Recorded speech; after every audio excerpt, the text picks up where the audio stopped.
Oh,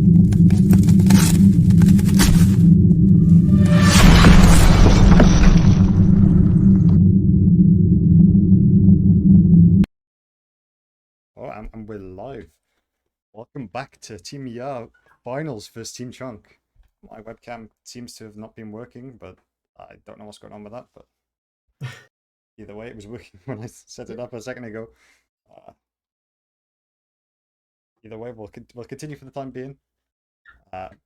Like that intro though, I hope it wasn't too loud. I believe it might have been slightly too loud, but either way, I got it working. Lovely. That's the new Team ER intro. And hopefully we'll see a lot more of it to come. But for now, we'll have to enjoy it for the finals because that's exactly what we're up to here on the Esports World's channel. Finals for Division 2 Valence League Team YAR versus Team Chunk IRL. One of the only teams that were able to take us down during the regular season. So I can't remember what it was I exactly said on that cast, but I was quite impressed with that team and I was quite excited to maybe see them again in playoffs. And well, here we are. It doesn't get better than this. We get to see them again in the finals. Yeah, finals. It's pretty mental. The odds of us winning this now and going through to the next season is we'll rank up a division, isn't it? I believe is the reward for this, which is pretty crazy if I don't mind saying so myself. Yeah, of course. Second place is no understated feat, but of course, second's it's not first, is it? Let's be real. It's not really first. And of course, you've probably heard it a lot. Anyone here that's been watching World's broadcast, only one of these two teams can win. It's said a lot, but it is really true. And well, when you get to the finals, you do win or you don't. It's a coin flip, really. It's a 50-50. Yeah. And everything kind of matters into trying to make that coin flip land on you. It's a true 50-50. Honestly, looking at these teams, I mean, Team Chunk took it out last time round, and it was a very close games if I do so say so myself. And overall, I mean, yeah, have been improving. They have snowballed quite heavily into this, and I believe Team Chunk have done the same. I mean, if we look at their in-game ranks, they're some of the lowest going into the tournament, but they have been able to pull us out of the bag sort of going forward. Yeah, definitely pulling out of the bag. We'll have to see what they can pull out of the bag today, Team YAR as well. Coming off the back of a 5-game series, I don't know what Chunk did. I think they 3-0'd or 3-1'd Built by Us Academy, a team that, at least from my understanding, have been around in the Valence League for quite some time and quite well established. So 3-0ing them probably isn't, nothing to be swept aside, really. So I'm expecting them not to be really swept aside in this series either, especially, again, considering the results from the regular season and taking that 2-1 victory over against us in that best of 3 before. Yeah, I mean, honestly, like, even with their comms that they normally draft, so they're fully true to their name as Team Chunk, that they tend to draft tanks in each solo lane, and sometimes the jungle as well, but it's normally Ivan in the jungle. But either way, it's quite a frustrating thing. And I mean, when you talk about at the top level, I think there's a stat of there's only 5% of tanks played in the top lane in Challenger across all regions, which is pretty crazy to think. But yeah, and all of a sudden, then we just see a team that is just popping off with full tanks, and no one's been able to shred through them. But that moves me on to probably the most important point to anyone listening from here. Please build your DOMs, please. Armor pen is important, okay? It does more than collector and is very important. I know there's some controversy online, let me settle it. Collector's trash, build Lord DOMs. They ought to change it to Lord Gizmo's regards soon, surely, being such an advocate for it. And to be fair, I honestly do agree. I've not been the biggest fan of collector most of my time, especially against those tanks. Like you say, the collector is not really going to cut it. Yes, you get the value of cutting 5% of that max HP off in theory, but of course you're not going to be doing any damage to get to that last 5% without shredding 30% of that armor first.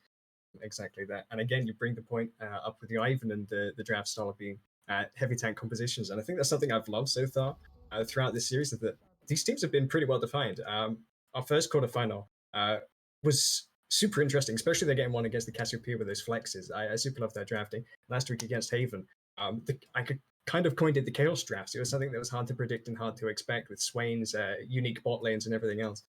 So Chunk having their identified style as well. Yes, it might not be meta, but for what we're playing with, and like you say, the ranks, if it works and it's your team's style and it suits you guys, you do that, and it's done well for them. Of course, they've made it to the final. Yeah, you obviously don't need to be playing meta in this tournament because you got to remember this is a tournament for golds to plats, I believe. I think under golds is not Yeah. allowed. Obviously it's not the tip top of the level, but this is like the experience, like people who are trying to get some experience in the 5v5 meta. So just learning to draft and learning to build correctly and all the rest of it is what this tournament's meant to do and build up, right? And even if we're seeing people play off meta stuff and it's still performing, that says a lot going forward because it means that they know what they need to do to win, even if they're playing the wrong champions. If they switch that to a champion that is meta, then all of a Mm. sudden changes the game, right? And that they'll Yeah. start winning even more. So I'm pretty excited. We're into the ban phase here. Obviously, the Ivan's gone. We did talk about it in the last in the last games they played. It was prevalent in 3 of the games and was just a crazy pick in general. I hate Ivan. Uh, Looks like we're going to see Echo, Xin Zhao picked up here. They could both be jungle. Echo could go mid, but Xin Zhao, I'm most likely going to go to see in this jungle. Typical jungle pick, and of course it's Slinny that will be wielding that one in that case. And well, pentakills and everything else on that Xin Zhao is one of the things we isolated, being very much Slinny's. What is it? Top 3 we coined it. Top 3: the Trundle, the Xin Zhao, and the Vega. Very much on color. And the Camille, we saw a lot of that one painted up in that top lane last series as well. Yeah, I think it's an important pick here because uh, over the last couple of weeks, when Zephyr's been performing, they have had that power on the top side to be able to get into that Herald and really just push it forward going on. So it makes a lot of sense that they pick a strong pick for him here, especially into what we most likely be a tank in the top side. So Camille does pretty well into most tanks. So yep, I always say Camille just wins everything because Camille, if you played against that champion, you know she just wins everything. Disgusting champ. Except from Yeah, no. maybe Sion, but like Sion's my personal fave, so we leave them be. We have a little bias, Sion bias going on there, Yeah, of course. the Baus is my favorite. Looks like we're seeing a Vayne Lulu. That means that they're saying that their bot lane is going to be playing for that late game. If we do remember last week, I think we had a couple of long games, and the week before we had a Jinx game where the game went on for about 40 minutes. Jinx gets full items and just starts shredding through people. So that can be a bit scary, especially with Team Yar's experience not being able to push through the push into the base very effectively without forcing them out to a team fight and then taking the base when they're dead. It suggests to me that they've reviewed the games maybe as Team Chunk and have realized that they can just scale back wave clear. But at the moment, they haven't got a lot of that wave clear. They do just have that Vayne for that late game assurance. So maybe they need a wave clear heavy mid or jungle top to make up for that. Going to cover the rest of the weaknesses of their compositions. So far, these compositions, I feel, especially ours, are very true to their colors. I do like the adaptation of Jinx. It wasn't something that was super high priority for them before. Of course, they lean towards things like the MF. Now, having struggled with that transition from mid to late game, they've now started to favor some of the later scaling things like that Jinx. Maybe even the Vayne was a denial pick, like you say, against the tanks. I kind of like that. Thinking possibly that. So the Jinx being that also safe reinsurance, knowing that, again, if you're playing against maybe some tanky compositions, you have time to get to that. Yeah, and so far they've removed the Corgi and the Thresh, both of which have been played by the side of you. I think they were prevalent in the last game as well. Looks like the Blitzcrank is picked up. I think that's just simply just saying, hey, Mars had a great game on it last week. Into Enchanter support, it should be okay. It's a bit of an early struggle because obviously range into melee, but late game you get that one hook, you're able to burst through everyone. Looks like Tom Kench might be picked here. It was the pick in the last game, but is a fun interaction with Tom Kench into Blitzcrank R. Blitzcrank R, for anyone who doesn't know, shreds through all, like shields, right? So Tom Kench is there going, oh, I have to wait as long as possible to hit my grey health. If you wait too long and Blitzcrank just R's you, your whole shield's just gone in 1 second, and you're going to get one shot at the end. So seems pretty potent. Looks like it might be Ornn. That could be an Ornn mid if it is locked in. That pushes that Echo into that jungle, but it might just be them holding it last second to flex. No, it's not. So if I don't see a Lord Dom second on this Jinx, please look at their comp. Okay, they got shields, they got heals, but they have some beefy boys. We need that Lord Doms to come out, shred through them. We know what Jinx can do late game. Yes, they're the team without the enchanter, but still you need that.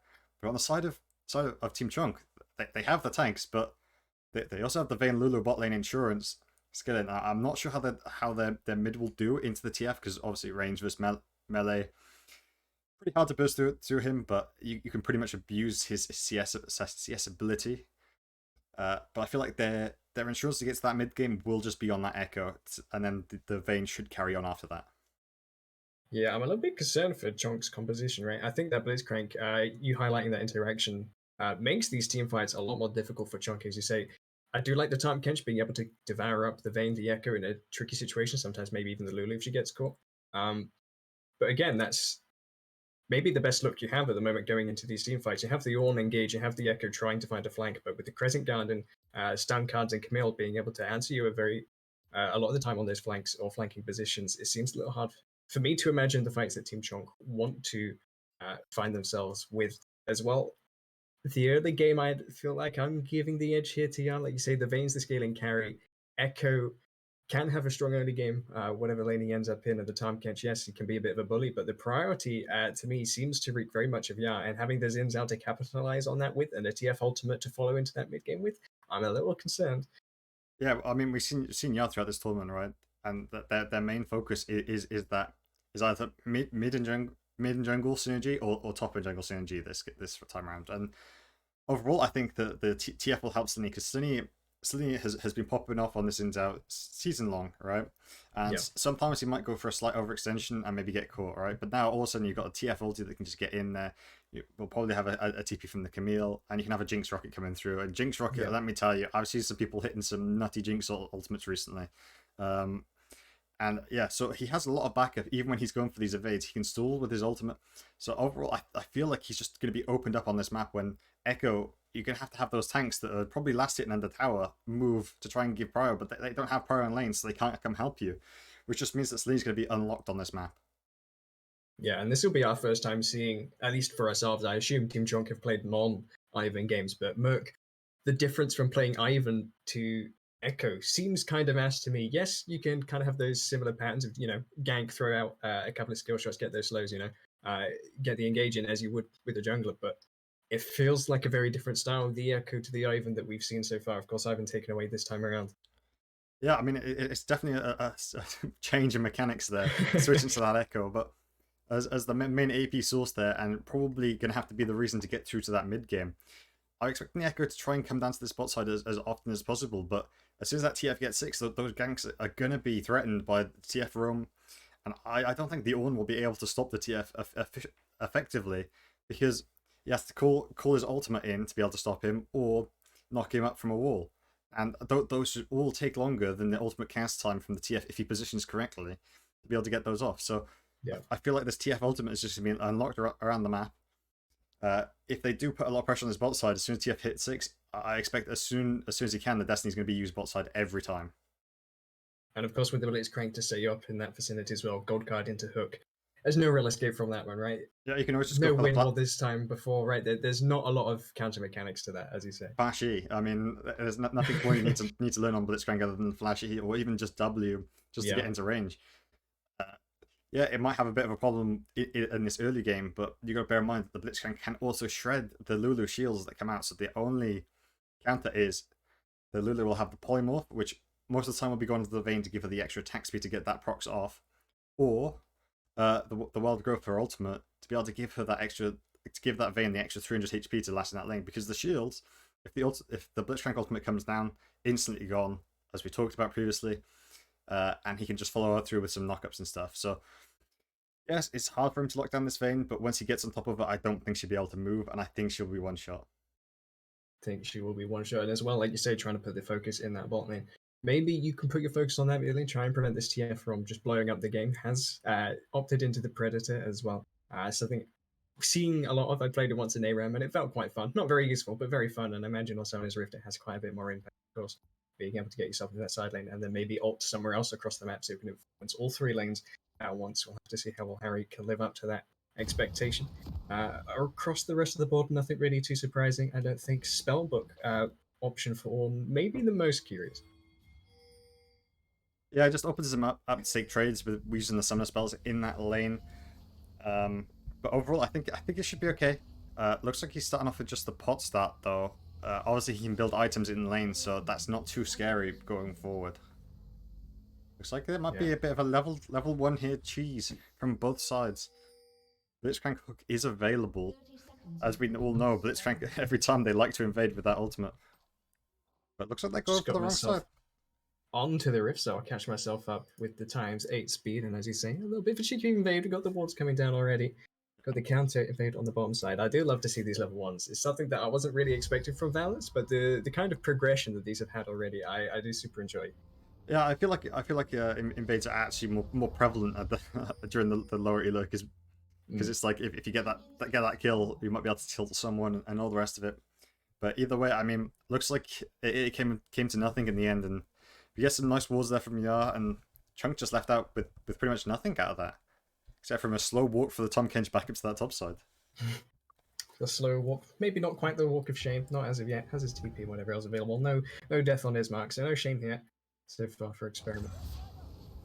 Here we are into the initial actions of our game one of potentially 5 games for the finals of Division 2 of the Valence split. Yar here on the red side looking to come up trumps after a 5-game series, smashing it through. However, it was Team Chonk, and of course with the winning record so far against this split, blue set up so far draft-wise to be our favourite. We'll have to see how that one carries through. 6 is really the mark where I expect the action to start. Not that it can't start any earlier, especially with Blitzcrank and some of these lanes.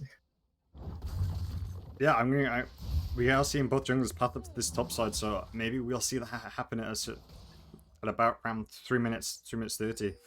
Bear in mind the Echo will be spotted on a ward when she does a blue buff, so maybe Slenny is looking for that invade after he does his.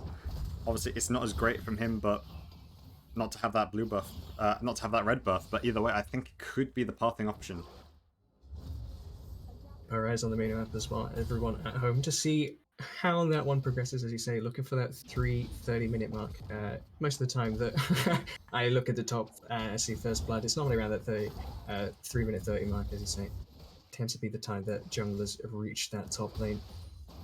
Yeah, so walls have expired in that top side for the blue buff, so Slenny should know that that's where he's going to be going soon. Obviously, clearing his red buff, maybe he'll go to this top side before, because this Tom Kench is going to be overextended here after this wave.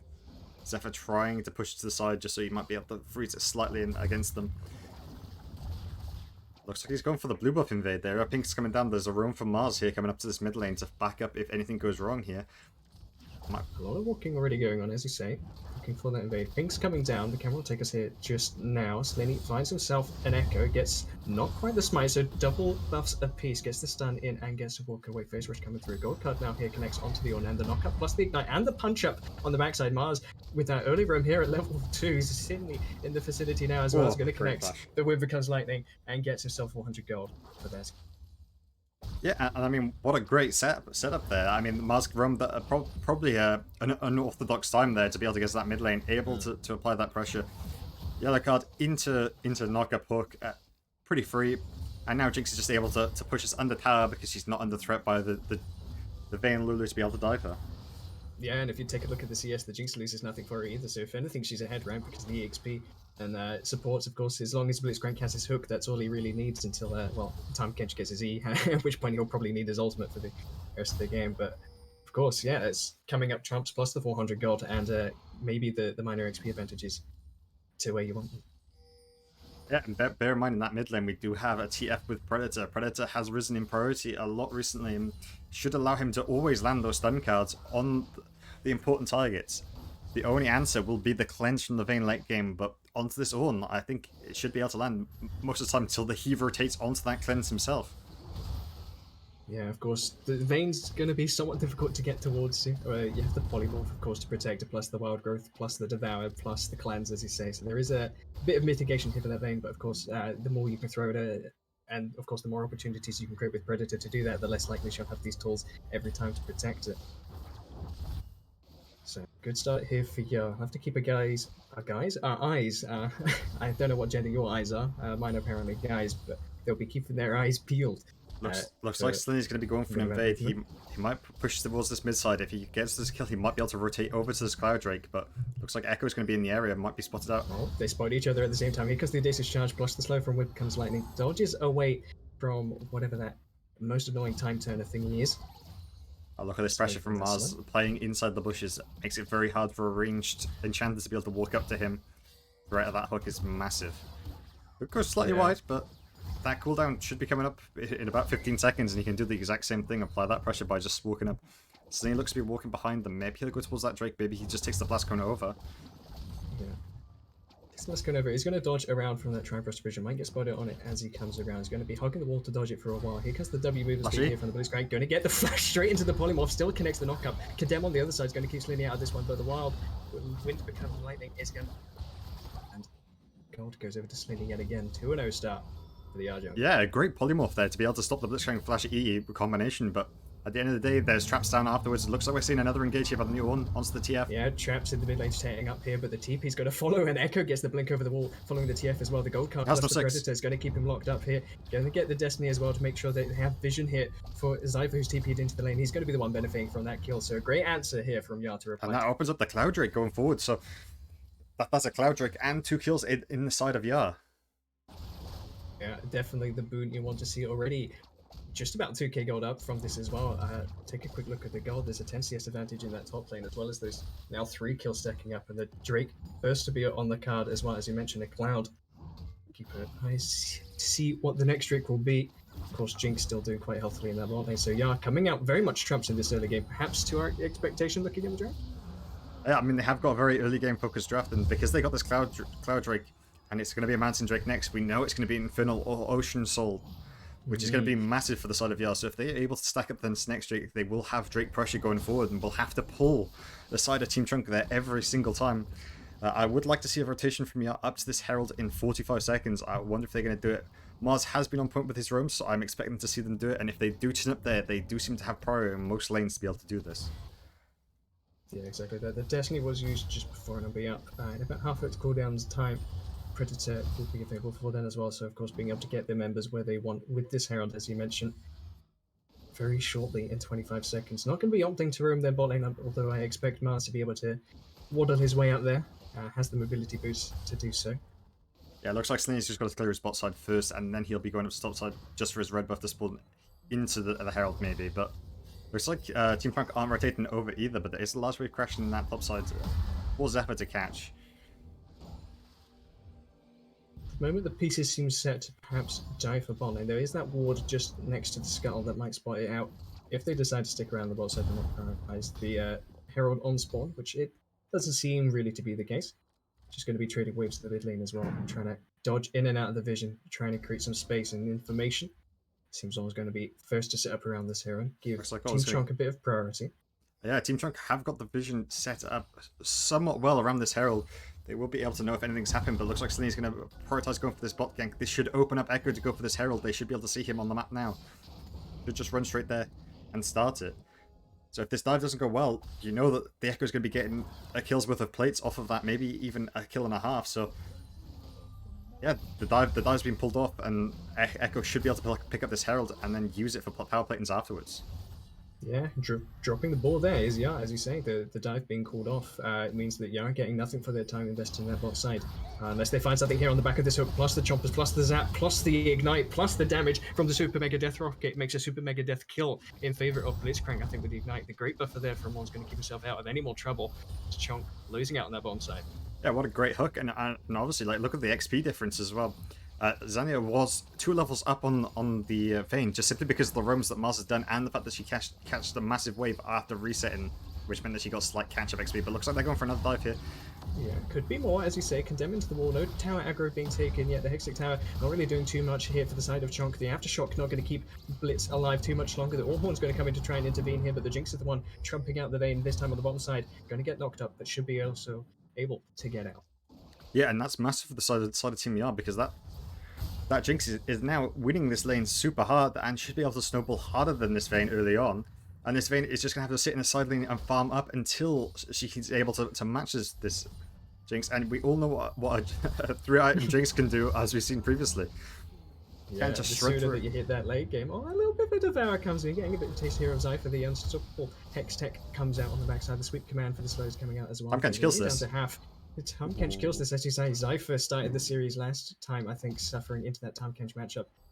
I like the flash respect simply because we know that they have 2 people in the area, so if Tahm Kench overextends to try and force this kill, Zephyr trying to reset on vision to try and bait him in for this could be really good for them if they're able to catch him. The wave is pushing into the side of ER, so he should have to extend it at some point anyway. They do wait slightly longer.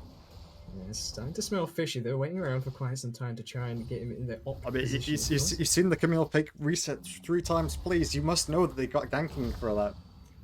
Here it comes, here comes the engage. Going to get hooked straight out of the abyssal dive. Gets closer to the tower, but is going to get absolutely shredded with the damage as well. Condemn on the bottom side of the map. Not going to find any wall, but does find the Jinx. Destiny's coming through. Echo in the vicinity as well. Destiny's coming through, as you say. It's Pop just there. The Super Mega Death Rocket. That's just a sonic kill. The veins are extended. They're having to back this one out now. They have second thoughts. The Flash Gold card. It was not second thought about, although you might want it to be, as it was just short of connecting to any additional targets. So just the one kill for the Destiny and a couple flashes next.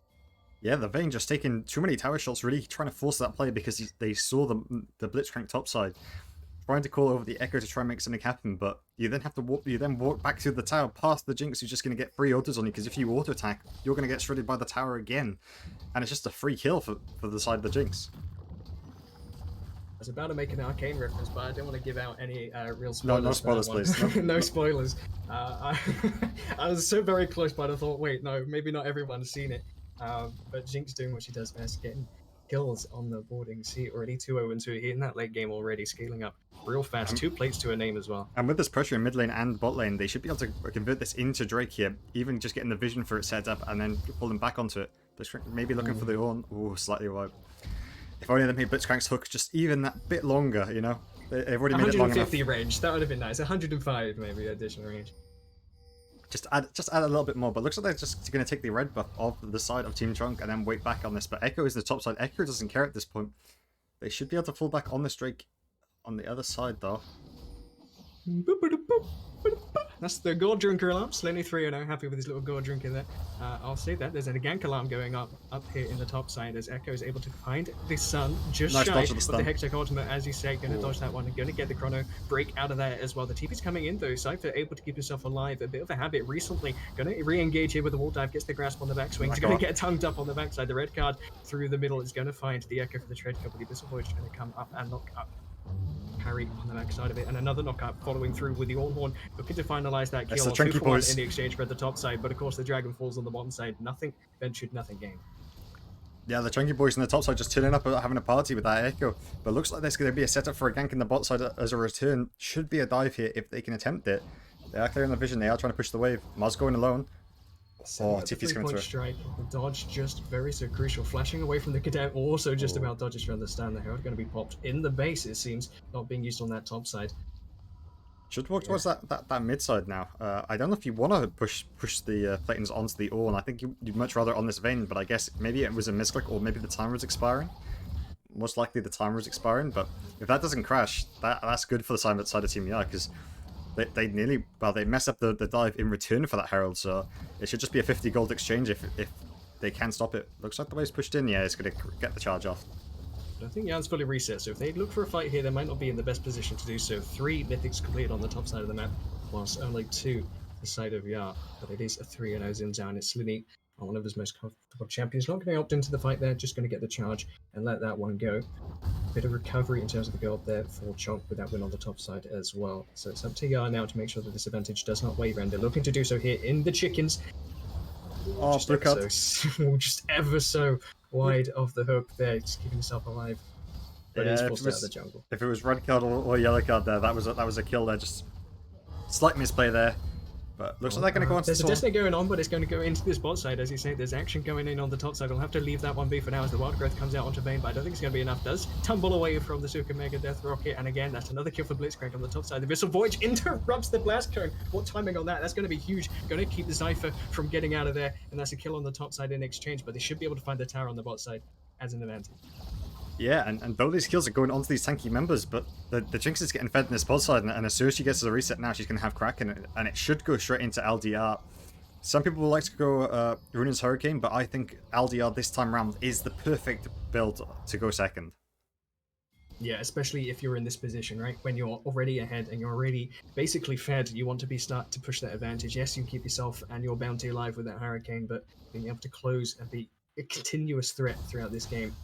Maybe the Hurricane, sorry, not the Hurricane, the Kraken Slayer is what you're looking for. Looking at the Krakenness and, well, fishy face of Tahm Kench and the Ornn, it kind of makes sense.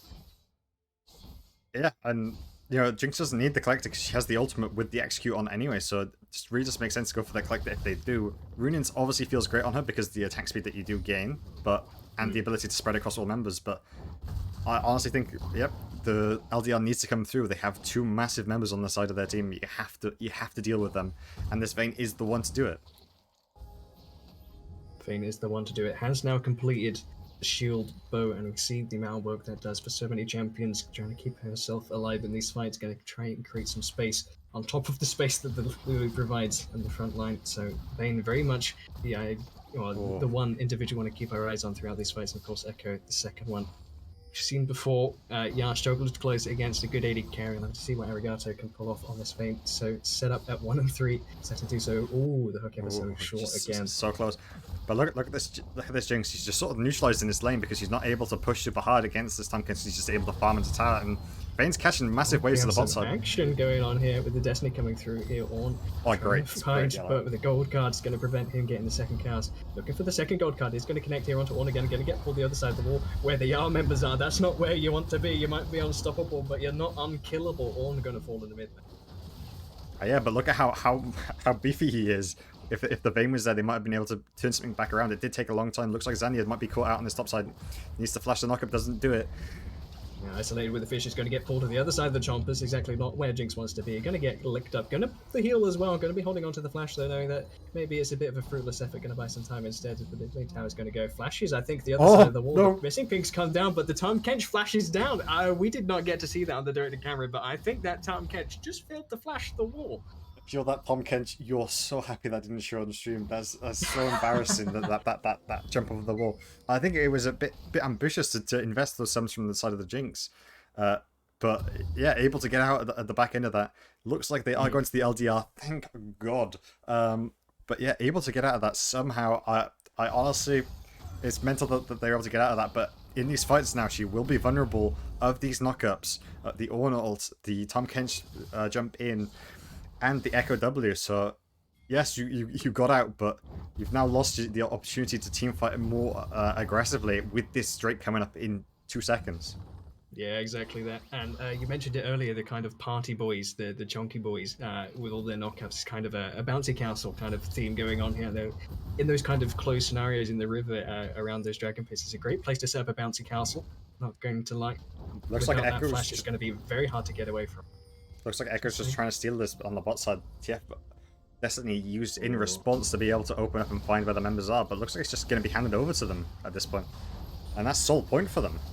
Even though it's resetting. Point, as you say, a little shy of a reset. But yeah, Team Yar coming ahead with that soul point, able to set up their vision, and with the Destiny keep that area controlled. No bouncy castle was ordered here. You'll have to send that one back to base. No party here for Chonk. Wait for their birthday later on in this game, but of course we set it up with the advantage that Yar have. They should be in a position to close, especially with that Drake on the cards. I don't know how much longer Chonk have, but it's probably around that dragon. Yeah, we have a timer now. 4 minutes 30 before that soul is up. I wonder if they're going to go aggressive, but they are going aggressive onto Harry here.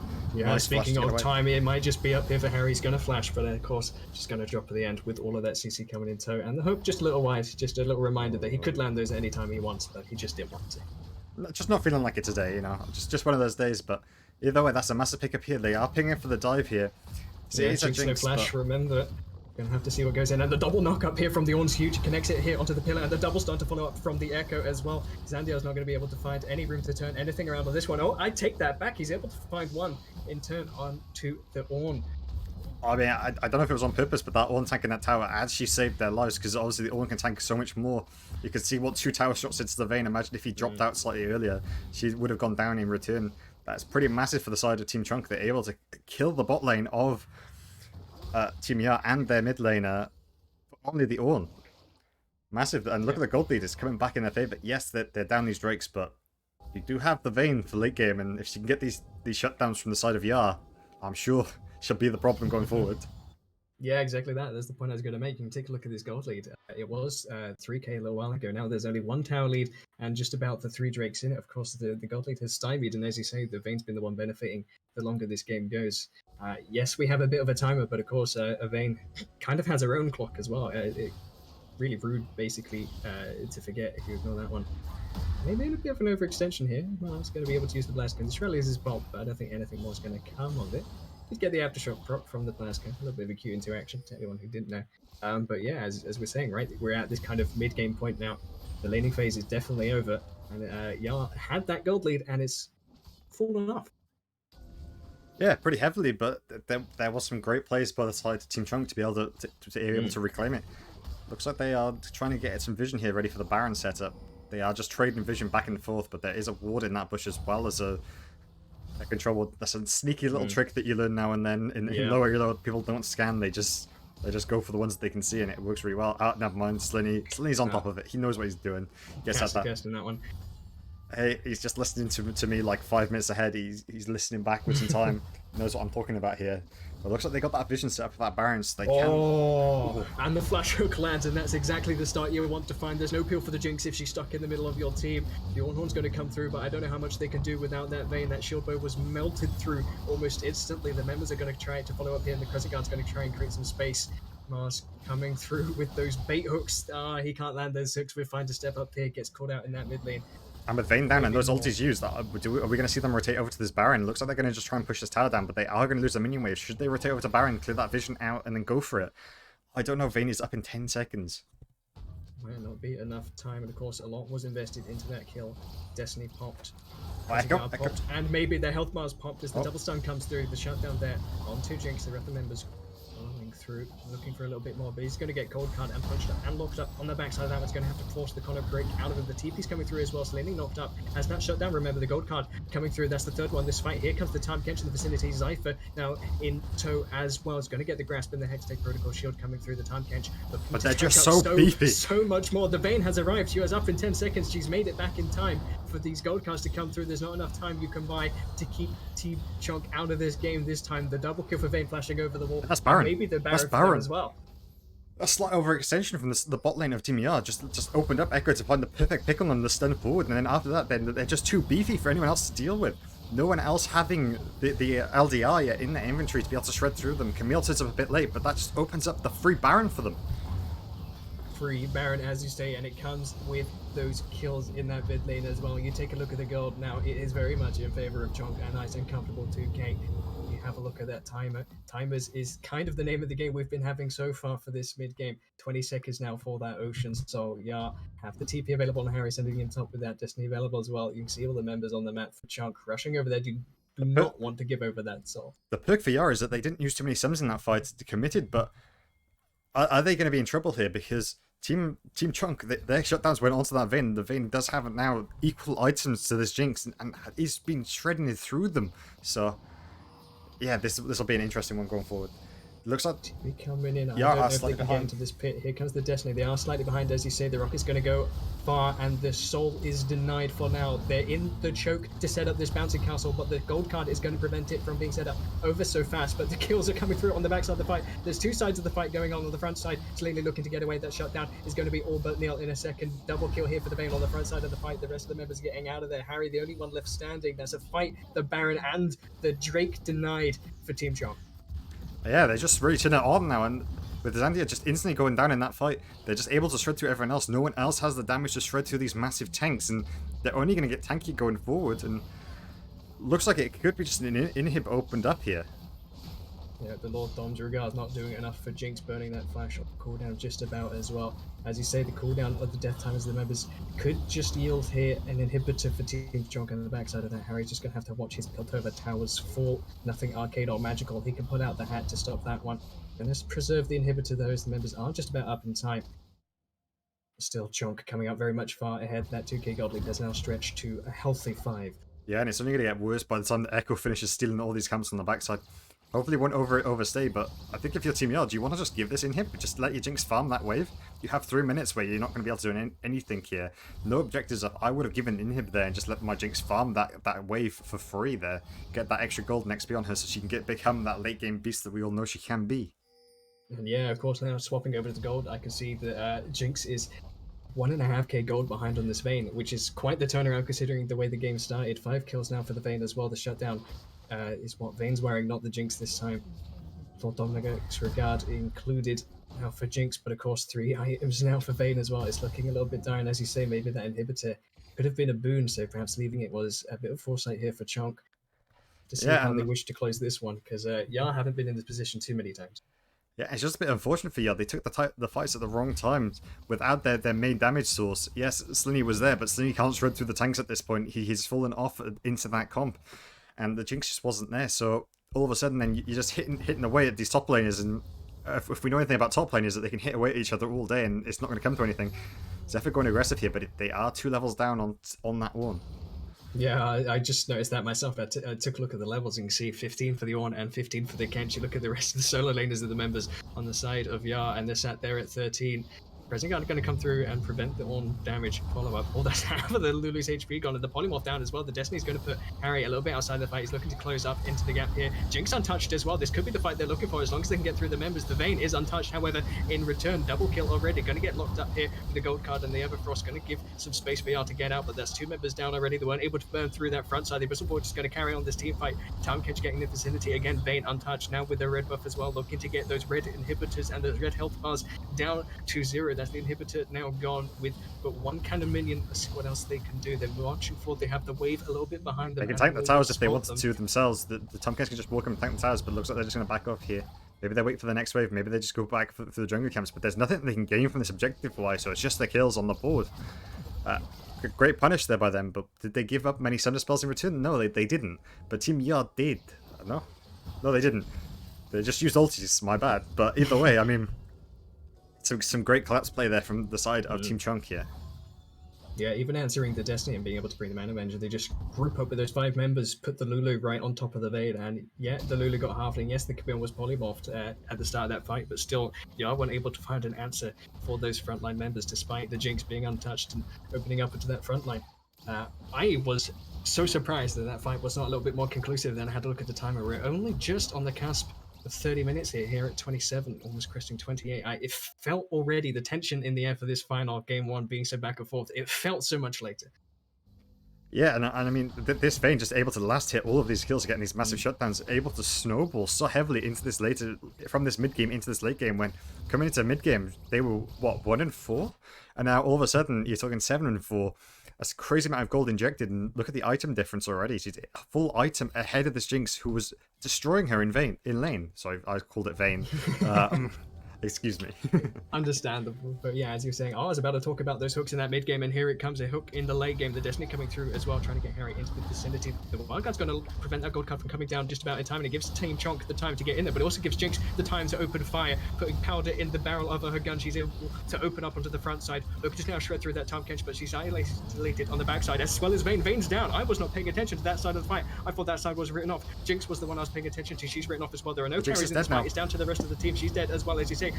Just the blue health bars left. The red ones are not going to last too much longer. I don't think either. Zypher looking to do his best impression of himself in that last series, trying to keep himself alive, but he hasn't got that build. He hasn't got all that lifesteal. It's just Slinny the one left, and there's TP's coming through, trying to interject into that mid lane. Slinny looking to pull them off the win because lightning. The Dacious Charge going to come through, trying to get himself into that vicinity to kill Echo. The shield's going to come out there from the time prison, and he's going to get locked up and licked up here by Tom Kench. I don't think he's able to grab the base. The director camera, the someone is going to come through trying to prevent that. He's going to get the Abyssal Voyage, but I don't think that's going to prevent them from getting those Nexus towers. A fight at pick in that mid lane turns out to be yet again Team Chonk's advantage. The last time they took a hook, it went in the way of Vayne, and it might just be in vain. That hook yet again. The ult's going to come through. The Nexus is down very, very low. The Jinx, the last one alive, but those health bars are just too big. The Nexus's health bar is not big enough to last that one through. Harry's going to come in here. It's going to land another gold card, but that's the first Nexus on the board for Chonk. Absolutely mental. That team fight lasted years. We're talking ages. That last play. Your camera's not showing, but anyway, we're going into that fight, and don't worry about it. Let's try and flashing it in to try and get that engaged there. Looking pretty clean going forward, but the Lulu able to stall there with the stopwatch, with the wild growth, able to stop the stun card coming through early enough, and at that point then was able to last out. And yes, the Vayne went down on the backside with the R focusing her so heavily, but all of a sudden then all you've got is a complete beefy frontline comp with no one who can shred through it except from that Camille. And yes, it's easier for them to play, but you know, once that Jinx down, you can't shred through them, and she was left alone to her own devices on that top side of the fight. No one was able to shred to help the Jinx get out of that situation. And going forward, are they now going to be at that mental disadvantage where they were leading early so hard, and now going into this next game, can they recover, especially after such a massive turnaround? Yeah, as well. The other side of that coin, starting the day talking about the coins, is maybe you can learn from that as well. Maybe you can take a look back or think about, okay, it was in that moment we overstayed. We understood that maybe we should have taken away from that fight what we should have rather than sticking around too much longer because it was around in that mid lane. After they found that hook onto the Vayne where they got caught out on the backside, Vayne able to respawn and then go from 1-4 to finish the game 7-5, only picked off once in one of those other team fights, the very last team fight even in the end. So yeah, Team Chomp coming up big with that turnaround, as you say, coming in with now the mental advantage, despite maybe the worst draft, at least to our eyes perhaps as well, and especially considering, as you mentioned, yeah, coming out very hot in that game with that early game lead, and a draft that's very typical of them as well. Yeah, I mean, they really needed just to peel this Jinx in this late game team fight. Yes, they had the TF there with the Sun card, even the Everfrost on him, but the TF in that last team fight was too busy focused trying to burst down this Vayne when the Vayne has cleansed and everything else, and you also already have a Camille already jumping on top of it and the Xin Zhao. Surely it would have been better than to peel back and just try and peel for this Jinx so she's able to get free hit their tanks, which is much better in that situation. But at the end of the day, the Jinx was the only person who could shred through the tanky members of Yep. Team Chunk. Uh, and honestly, like that TF dropped off pretty hard to go into that late game, and you need to be like we know that they draft Chunky because that's the name of their comp, like Yep. that's their team name. So we need to see some max HP damage coming out from the side of Ya, and the Camille normally, who's pretty good into tanks, did fall behind quite heavily in levels and wasn't able to influence that as much as they could have, not able to have that side lane pressure they normally do in these games.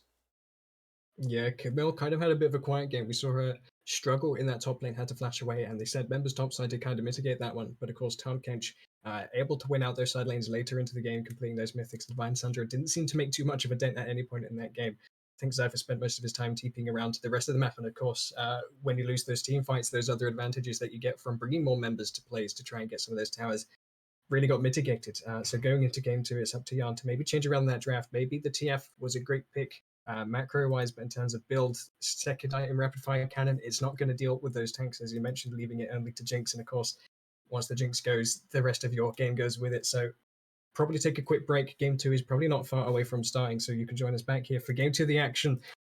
Hopefully, we'll have a series on hand.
Welcome back. That was indeed a very quick break as these teams are not relenting whatsoever. After a spicy game one, you join us ahead of, well, I say ahead of, you join us literally in draft for game two. The bands are already on the board. Welcome back to the Esports Worlds channel. Game one went the way of Chonk if you're just joining us as well. The draft looking so far very similar. The Blitzcrank, despite some of his missed hooks, going the other way, some of his hooks he did land very much did favor the team fight of Chonk in the end. So a little bit curious to see that one band the way. I do know, of course, Streaker, formerly of Yar as well, has some spice. They were talking in one of the chats about the Blitzcrank bans and everything else going on. So it is actually taken away in the end from Mars. Of course, it's up to Yar now to adapt their draft. So I yeah, believe opting into red side this time as well. I like this. I like them removing the Blitzcrank, but to be fair, I wouldn't want Yard to play the Blitzcrank again because they just fell off super hard with it. I feel like if Team Trunk want to play the Enchanter meta, you might as well just take an Enchanter into it. I think if I was them, I would rather take the like I know Lulu does scale really well with Jinx still, but I feel like you can go the Yeah. Nami as well, and the Nami does so much more. You still have the playmaking opportunity with the ulti with the oh, never mind, they're playing Thresh. Okay,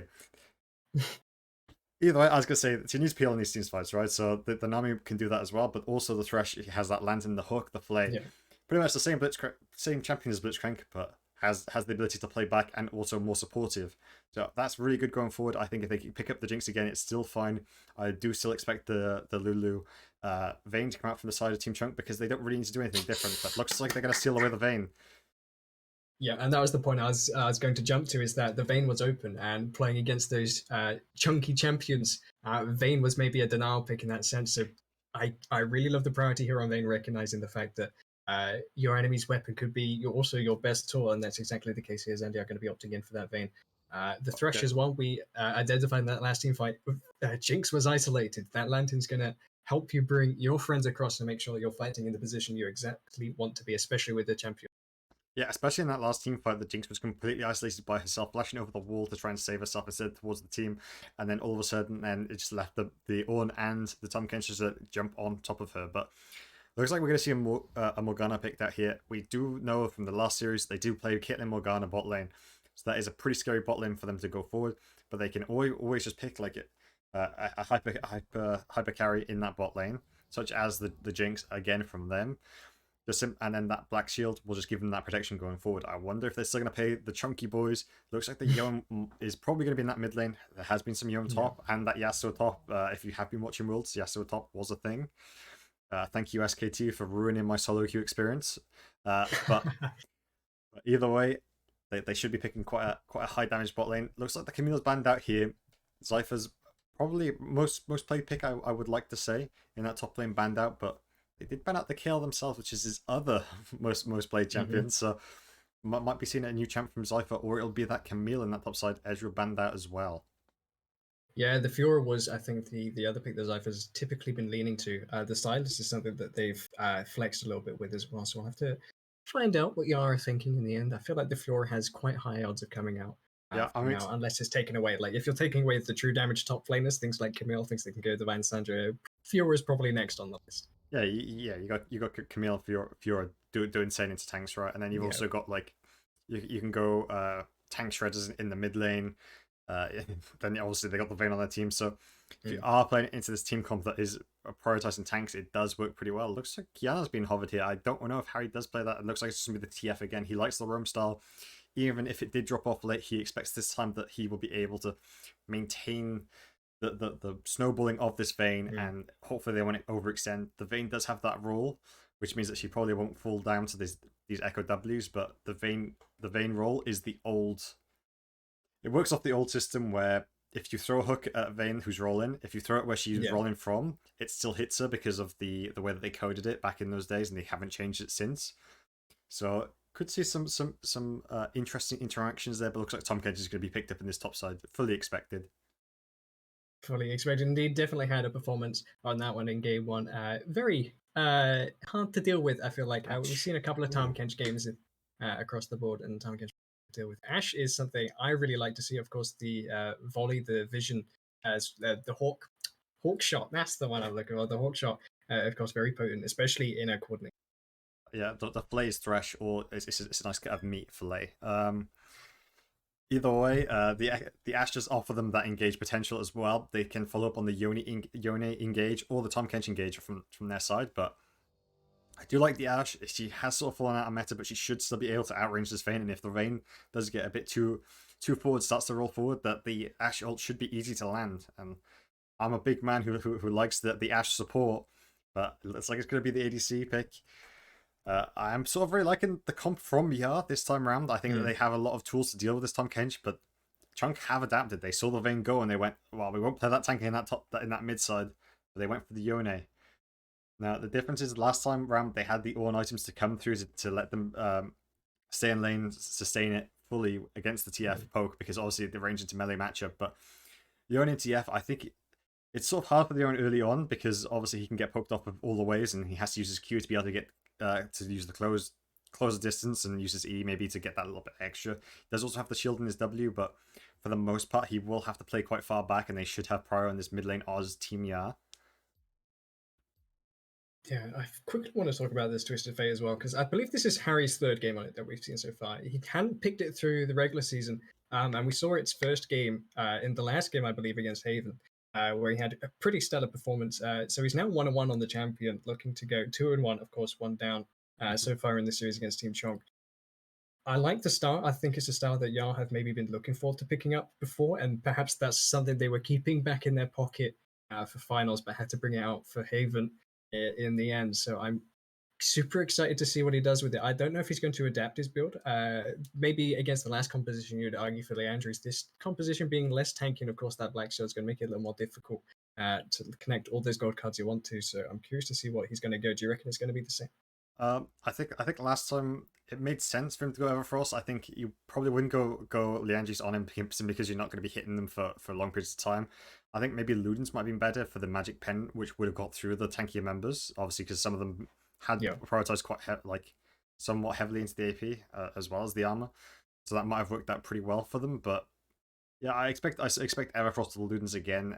Everfrost really good into Yon and Echo, being able to lock them up as soon as they come in. Straight into the gold card makes that combo super easy. So still expect the Everfrost, but maybe a Ludens, if they do start to build that Magic Pen, you can get the passive from it, so you don't have to build that Void Staff super early, which makes it a bit easier. I am happy to see the Gwen in the top side. This is Zypher's other pick to the other. Yeah, he has 4 picks, okay? He plays them all pretty well, and I'm happy to see him pull them out. And Gwen can shred through Tom Kench pretty well. Obviously, Tom Kench does really well as melee into melee, but Gwen does have that slight range advantage, especially with the ulti. Also is untargetable, but I think Tom Kench still knocks him up when he gets that jump in. Yeah, he'll be within side at that point, because it's stupid. But yeah, either way, I think that they have a lot more shred, and they also don't have to prioritize that heavily into the AD top side because they have this Vayne Jin Zhao combo, which has been working for them pretty well. So yeah, seems pretty good for their early game into their late game this time round. But Team Chunk, I mean, they still have that chunky member that has been doing very well for them in that top side. I don't think I've seen him lose in this top side for the games that we have spectated for. I don't believe so either. So not without jungle assistance anyway. No, not without that heavy camp, and that is pretty impressive to me. And with such a safe bot lane as well, I fully expect for them to try and prioritize I expect the fighting to be around mid and top more so because this Ashe Morgana is going to be quite a hard lane to gank for the Silas Linny. So maybe we'll see this time around where he might end up losing lane and then just coming back as this massive tanky monster late game, which hopefully, if you're a Team Yar fan, Vayne can shred through. Hopefully. Hopefully. Well, she's got the Gwen to assist her this time, so not all of your chips are on that Vayne pocket. Gwen being able to carry some of that burden as well with the true damage coming through from her 1,000 cuts passive, able to burn out some of that max health. And of course, there's quite a bit of that max health on the side of Chunk. Less so this game than the last, of course, the Yone being very much the X factor between their first and second draft. Now, the Yone, it's not a champion I'm a big fan of. It kind of scares me. Does it scare you in this composition? I mean, if it hits that backline, the only person he won't be able to one shot with that ulti will be Zephyr on that Gwen, right? And that's just simply because of how broken the champ is. I mean, he's not a Mundo, but he's still a broken champ, right? Either way, I think if he can get put down early on, I think the TF should be able to deal with him when he goes for those engages. But for the most part, I think he should be okay when he hits those items, because the thing about Yon, he's one of those champions that it doesn't matter like how far behind he gets as long as he gets items at some point, you know? Yeah, and of course he can get items inevitably because gold happens to come by just for free. It's a bit of a weird economy, but it's the economy that we have. And of course we're on to the Rift now for Game 2 of the series, Chonk Oh, Up, looks Game like 1, and another cheesy progression of cheese level level 5s, 1. as you say. Gwen should be able to spot this out pretty early, but is there going to be a flash on the Morganas for the binding? Put attention for it, going to get that ward in here for the try. Zypher just going to have to walk that one out. A bit of Stilton in the top lane isn't going to come anything more or anything closer to Cheddar. But that opens up a free ward here from Mars, able to get that deep ward onto the chickens. That should allow them to know where their jungle starts, allowing them to play more aggressively in this bot side. Aggressive in the bot, so we'd have to keep track of what happens coming forward into that as well. Of course, if we're starting top side, you expect that same timer from last game, 3 minutes 30, to be the same for bot side, but you mentioned that it could be harder between the Black Shield and the slows that Ash is bringing and packing too. Counter ward here into the bot side is very shyly going to be missed out here. You can see the missing pinks coming down. A couple of smiles on our faces after that ward scrapes by the skin of its vision teeth. Yeah, it looks like we're going to see a different path in here, though, from the side of VR. They are potting Slinny down to this bot side, so really suggesting that he wants to influence this Vayne pick early on. They saw that it could happen when a Vayne gets fed late game last time around, so they want to get that started early. It is going to be a hard lane for to gank with the Ashe Morgana. If the Ashe spots you out with the E, you're going to be in trouble, because we decide to path all that way for nothing at that point. Yeah, exactly right. As soon as you know that the jungler's on that bottom side, you can see what CS he's had, so you can anticipate what cancer is he's cleared, and you'll know that he's been coming for you this entire time. Mars. And as soon as you're aware, it's not so scary. As you say, Mars getting a bit of chipped down here. Not the great start. Guardian coming through in half of his health as well. Yeah, that was a cheeky play. Somewhat traded back with a 3-hit passive there onto Morgana. He has got biscuits, so it is okay, but that's a massive chunk out here, and they are going to miss out on level 2 prio here. At least they should do for that, because that was a bit of a bad play, but there goes the level 2 prio, but it is very swiftly answered. The bubble's going to come through. Maybe not what I would have taken second, to be honest. The Black Shield seems very important within this lane. Still, the putter going to come through, trying to accelerate those spell thief stacks being collected, trying to make use of that mana regen as well if you're not going to be spamming the binding. But Slinny's coming down. Maybe the need for the Black Shield, as you say. Slinny coming through. He's just made his way through that Tribush. Has not yet been spotted, hovering outside the vision. The Flash Play is going to come in. The binding's now going to land on the Slinny, but there's no Black Shield that's going to keep Streaker alive. He's going to get Flash followed, but the 3-point strike's not going to connect. The 3-hit passive's not going to connect either, and the Flashes burn are on Yar's side as well. Oh, sorry, I just take a look at the bottom side. There's 4 summoners I managed to miss, so yeah, advantage here for Yar in terms of summon spell. Yeah, but that is a massive time that Slinny has that's that bot side. Looks like Mars might go on the backside, or one take off on that Morgana W, but yeah, and it's only aggressive play. That it seems to be a split communication about who they're trying to focus. They went to get the autos onto the Ashe, but I don't think they were able to proc the press attack on the Vayne once in that team fight there. So otherwise, I think the Morgana would have gone down a bit earlier, going for this more aggressive build with the Comet instead of the Guardian pick. Yeah, it seemed to be a bit of a misfocus on who was going to be the one getting hooked there. Now Slinny's down in CS, and he has to catch up because his Echo will be looking to steal as many camps as possible, and Mars has had to reset his spot, so leaving this Vayne open to be in Dove. And the great thing about Morgana is you can get those bindings from outside the tower range and just poke under the tower, but looks like they're just going to get that reset in. Yeah, and I think that's a fine point to have, right? The Echo coming out ahead. I think there's something that maybe as a caster I could have done a little bit better of a job.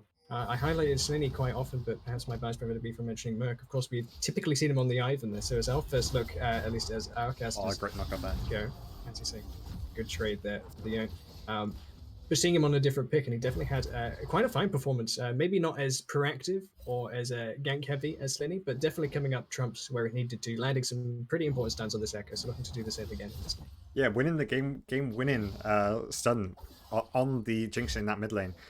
Looks like TF is going to TP back to this lane for pressure, but I don't think they're going to look for anything aggressive here. They're just trying to keep him in mid for the tempo, so Slinny can go for this invade here. Maybe they might be able to find Echo here. I think Thresh will be spotted out though. Trying to go for You this. see on the minimap, Thresh getting the Hex flash wraparound. over As the I say, wall. look at the hook over. He's going to find the chicken spawning in front of his hook instead, and Echo's not going to want to go in on that. But instead, Celine's going to look to go in here on Streaker. He's going to get the Black Shield out of that one. Going to be holding onto the Flay. Going to be holding onto the hook. Maybe not the Flay. Is holding onto the hook this time. Has no flash, remember, guys. The land's going to come through just for vision. That's not quite the hook, but it'll do the job. Going to get the first blood again onto Slinny for 2 games in a row. Yeah, I mean, I thought for a second that Morgana was going to be able to get out, but decides to pop from the outside instead of going straight toward the towers. Easy pick up there, just for...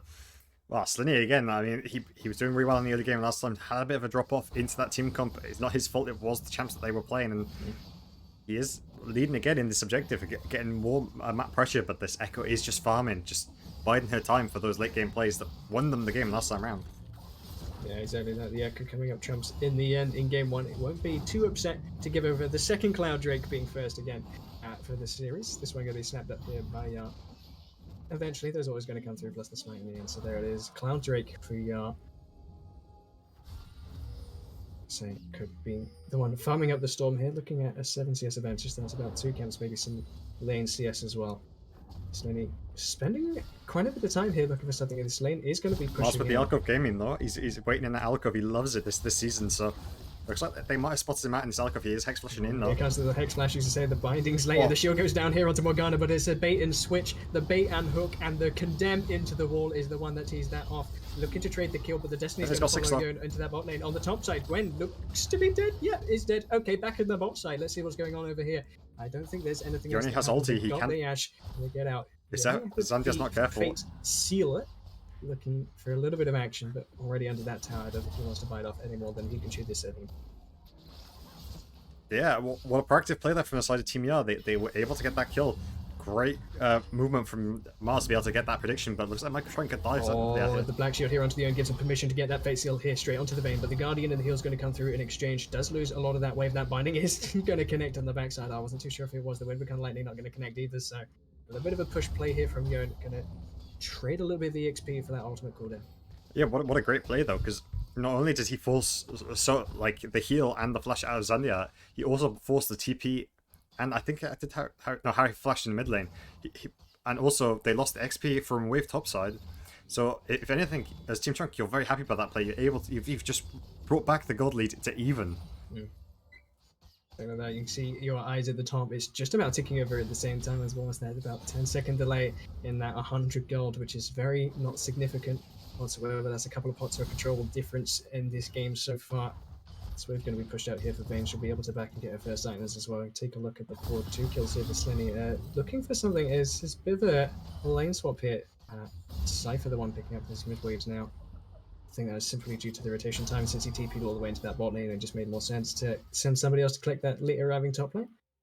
Ward here is going to split out Slinny as well to prevent any shenanigans coming through in that mid lane as the Herald is now spawning and onto the roof. Yeah, looks like they've done a lane swap here just to be able to leave this Gwen into this mid lane, but Echo and Slinny around this area of this Herald here, so maybe they will try and look for it. They are pushing at this top side. Speaking of looking, Harry going to be looking to get away from the stun here from Echo, but he's not going to be able to get himself away from the licks. Just buying his time, trying to push the wave in as much as possible. He knew he was dead there. They have rotated members of Team Yar up to try and stop the Herald from going down on the back end. Will they be able to find anyone as they try to face check, or no? They're pinging the blue buff. They might go for this. Try and find Echo here. Yeah, they understand if they're able to pick up Echo, who is able to pick up their own members, they should be able to trade this one. And they find the hook here. It's going to get this shift out very nice and early. Going to get himself off the blue, get the flash, and force Echo to flash here. Going to wait on the blast cone. Doesn't quite save himself anyway. Gwen on the top side is looking to lose this one. The Destiny's going to try and sway it the other way. Yone's here, as you say, the other side. The Ash Arrow is spent, but nothing going to come off it. So Yar, spending and investing should yield themselves a Herald. Going to buy themselves that space. And looks like they're able to get the Herald out of that. Very messy play there. They traded a kill for Herald and back end of that. Ashore, I thought was going to kill Slinny with the Yone standing so close to get that engaged, but decides to back off of it, just give this up and just push the farm. Yeah, farm, of course, is doing pretty well from that 100 gold. Tiptoe across the line, I mentioned earlier, he's now grown quite, a little sprout to a 400 gold. See how that one develops. Of course, the Herald will be able to swing that one back the other way. The Needles may be looking to swing this one back the other way. Fate Seal might also be looking to swing it the other way. The Unstoppable is going to prevent God meaning too much of anything. So just Yeah, and with that's the trading pressure of the across board, Shion, Herald picked up. just ulti forcing out everything from Harry every time. If that hits, he's just dead. So just use it on repeat, and if it does hit, you get the cash. If you don't, you get respect in that lane. Looking to get some respect is Streaker, trying to force his Yone's wave under the tower, create some space here that Harry has to respect. Mars in the vicinity as well, with the lantern in tow, just to make sure nothing really is going to happen here for Harry that puts him under too much threat. Has he got the Destiny available? Junglers need to reset here onto the map, so we've just got a bit of a, a bit of a happy trade. Top lane is trading with waves in top lane, bot lane is trading with waves in bot lane. It's quite stable. Yeah, I mean, it looks like Yara are just going to be coming down to this bot side trying to contest objectives. So far, they have been contesting nearly every objective except from that one Herald in the first game. So it makes sense for them to be down here, clearing out the vision.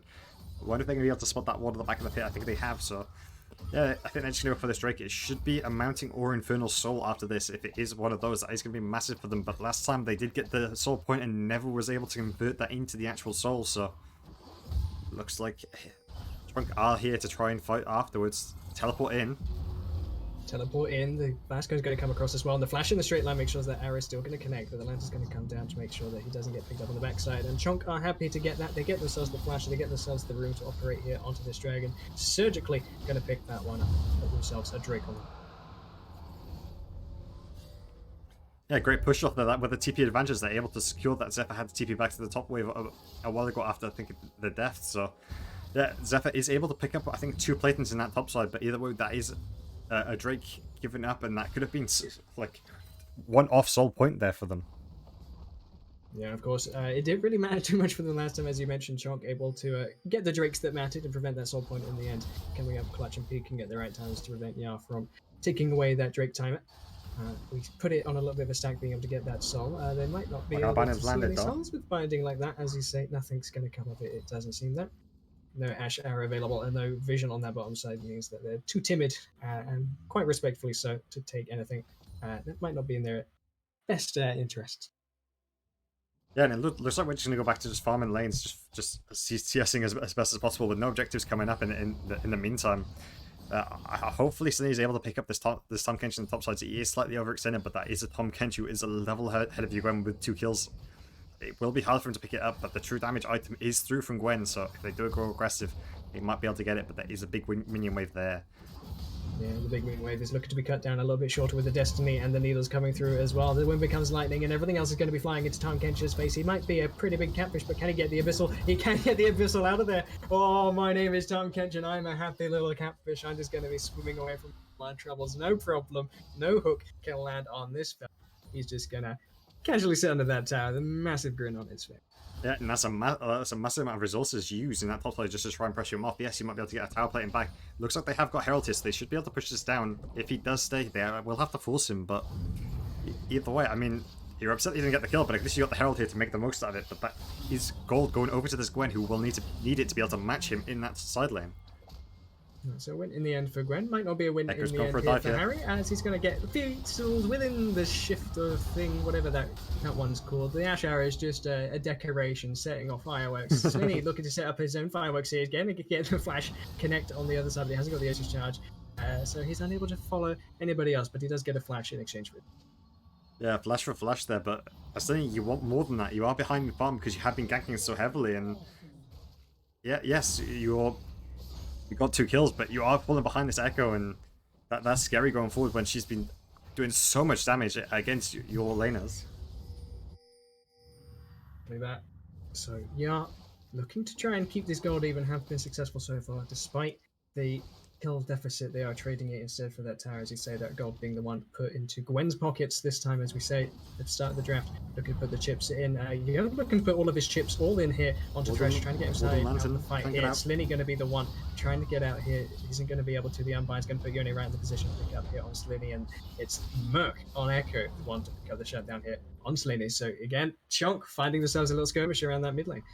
Yeah, it looks like Team Yacht haven't recovered after the last game. That I think their mental might have been booming because you're overextending just to get a red buff at this point where you know that they're in the area, and then you try to stay even though you know that they've spotted 2 of you. Like even when there's an Echo Morgana seeing you in front of it, you refuse to take the lantern.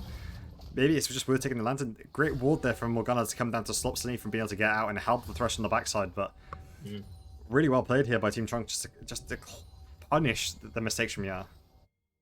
Yeah, and those punishes have landed in Yon's pockets now, set quite comfortably at 3-on-1 with that first item complete. And we mentioned that Yon being a threatening Oh, that champion. binding As though. soon as he gets gold or damage, that's quite finding. Not going to yield anything under the tower, but That's again, that. like this Yon's going to become threatening. That binding landed because of that E animation problem, as I was mentioning before the cast. Yeah. Uh, but yeah, this unit is very scary in this mid lane. It's very hard to lock up this champion as well, especially when he has that E just to get back unstoppable, by the way, when he's returning. So yeah, a bit scary. It looks like they might be pushing towards this Hell on the top side. Destiny's used, but they do now spot this Echo in the backside. Do spot, as you say, Echo's backside. Looking a little flat maybe for now. Nobody really going to be following up on anything. The Unbind's going to come here with the Fate Sealed here straight onto the Mars. That is the thresh that they've invested quite a bit for. The Ash Hour is going to come down as well, but Gwen's going to be isolated here on the top side, so we need the vicinity to help that one out, making sure the Abyssal Voyage is used to get out and not in. But the Herald should be the prize here for Chonk, unless Slinny can make anything happen about it. Yeah, Mars just picked up before the fight even happens and just gives them this free Herald as a return because Yara just lit up on either side. My thing's frozen just slightly. I'll give it a little speed up just so we can catch up into real time, but yeah, it looks like they're going to convert this into Infernal as well on the back end. Mars has respawned that and is coming to the area, but it looks like it's just going to be an Infernal Drake picked up for the side of.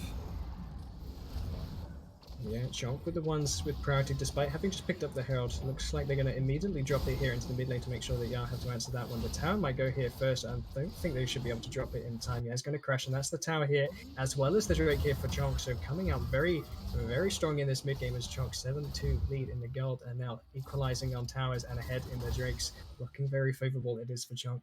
Favorable might be the word I'd use to describe that trade for Town Catcher, because too much stronger, or maybe Gwen, I'm not too sure. We haven't seen that one progress much past that stage so far, but with all that team gold coming into the back pockets of Time Catcher, ready with the bounty in his favor too, and I suspect Time Catcher is still pretty smiling.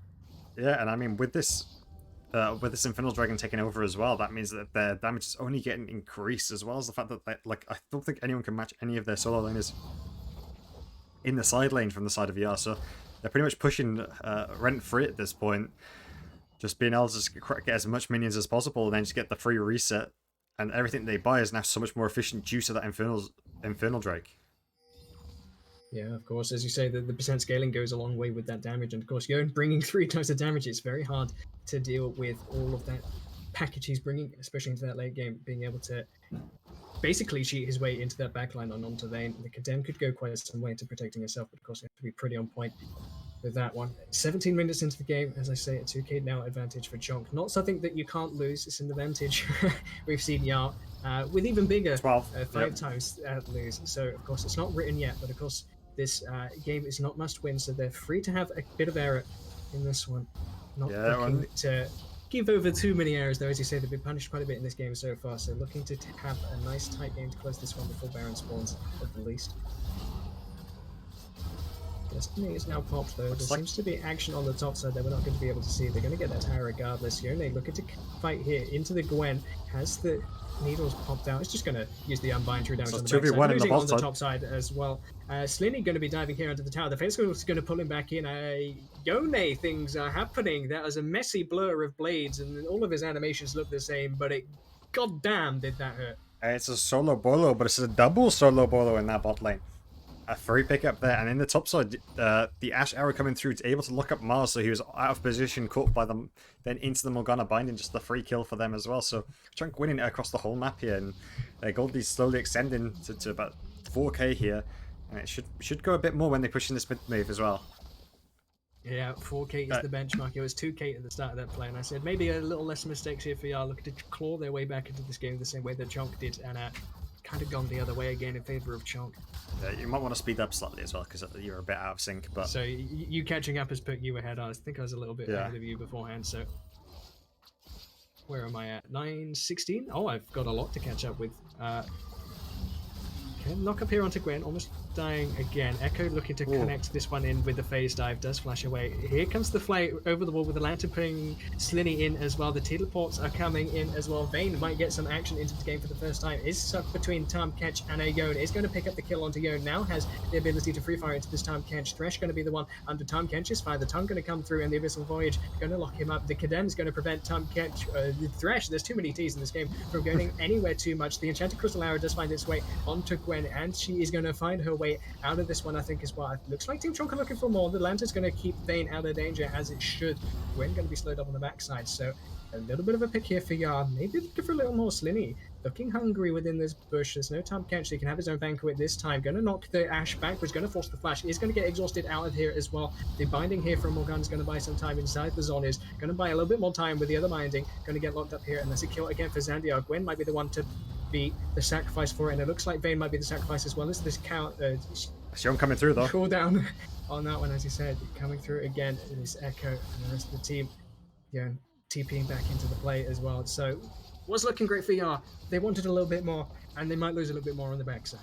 Yeah, they got a great pick originally, able to start to pick up so many people on the back end of that start of the fight, but towards the back end, Yon TP's back in, able to get a double back on their side, and the gold lead has stayed exactly where it is, 4k ahead for Team Chunk here.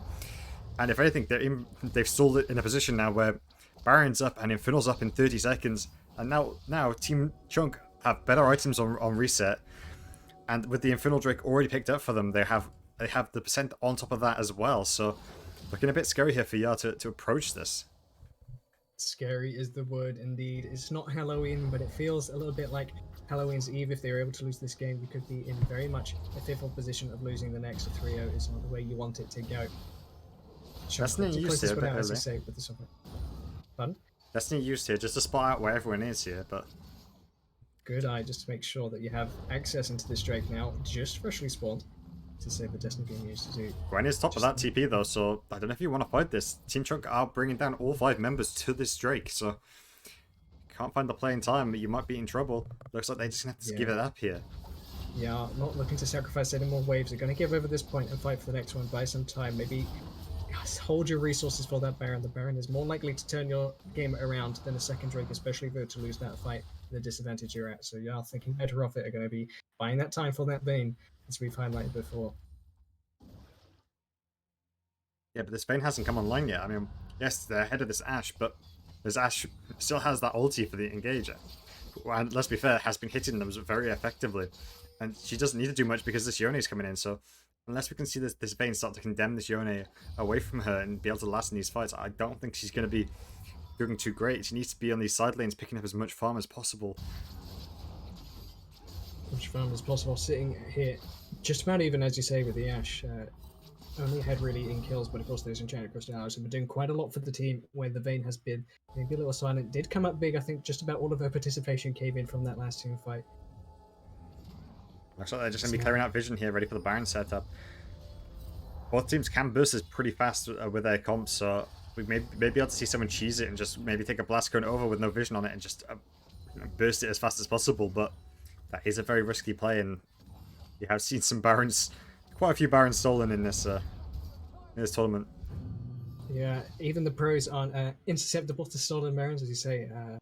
Even in our quarters, we're able to steal a game away with the Baron steal as well. Slowly coming through big on that one game in particular, able to recover that entire game. Maybe look to repeat that one should Chonk decide to make that split decision on the Baron. Currently are in vision control of the river, but definitely not in vision control of the jungle. As you can see, there is a massive red line drawn across the map. Very much indicative of the control that they have. I can expect those red wards maybe could be cleared soon, since the members of Chunk are gathering in that mid lane, looking to gain priority and transition that into the top side. The Hawk Arrow is going to be flying across the map as well to spy out that there is no one with presence in that vicinity, and so they're going to fill that vacuum with their own bodies and health bars, clear out some of these control wards, clear out some of these counts, and keep themselves in control. But the Fateseal is going to find himself a gold card on the backside, hasn't got the Unbind, won't be able to get himself anywhere out of here, but the Shield Bow is going to come through. He's going to use the Unbind now, but he's just going to drop, so that's 2 there, plus the Destiny used in exchange to the Black Shield's going to come through as well. That vision, despite being killed, is not going to be enough because they're going to see them Ash no out Flash is of dead as well. position That's going to and be Baron. going to get out here. Flash, no Ash.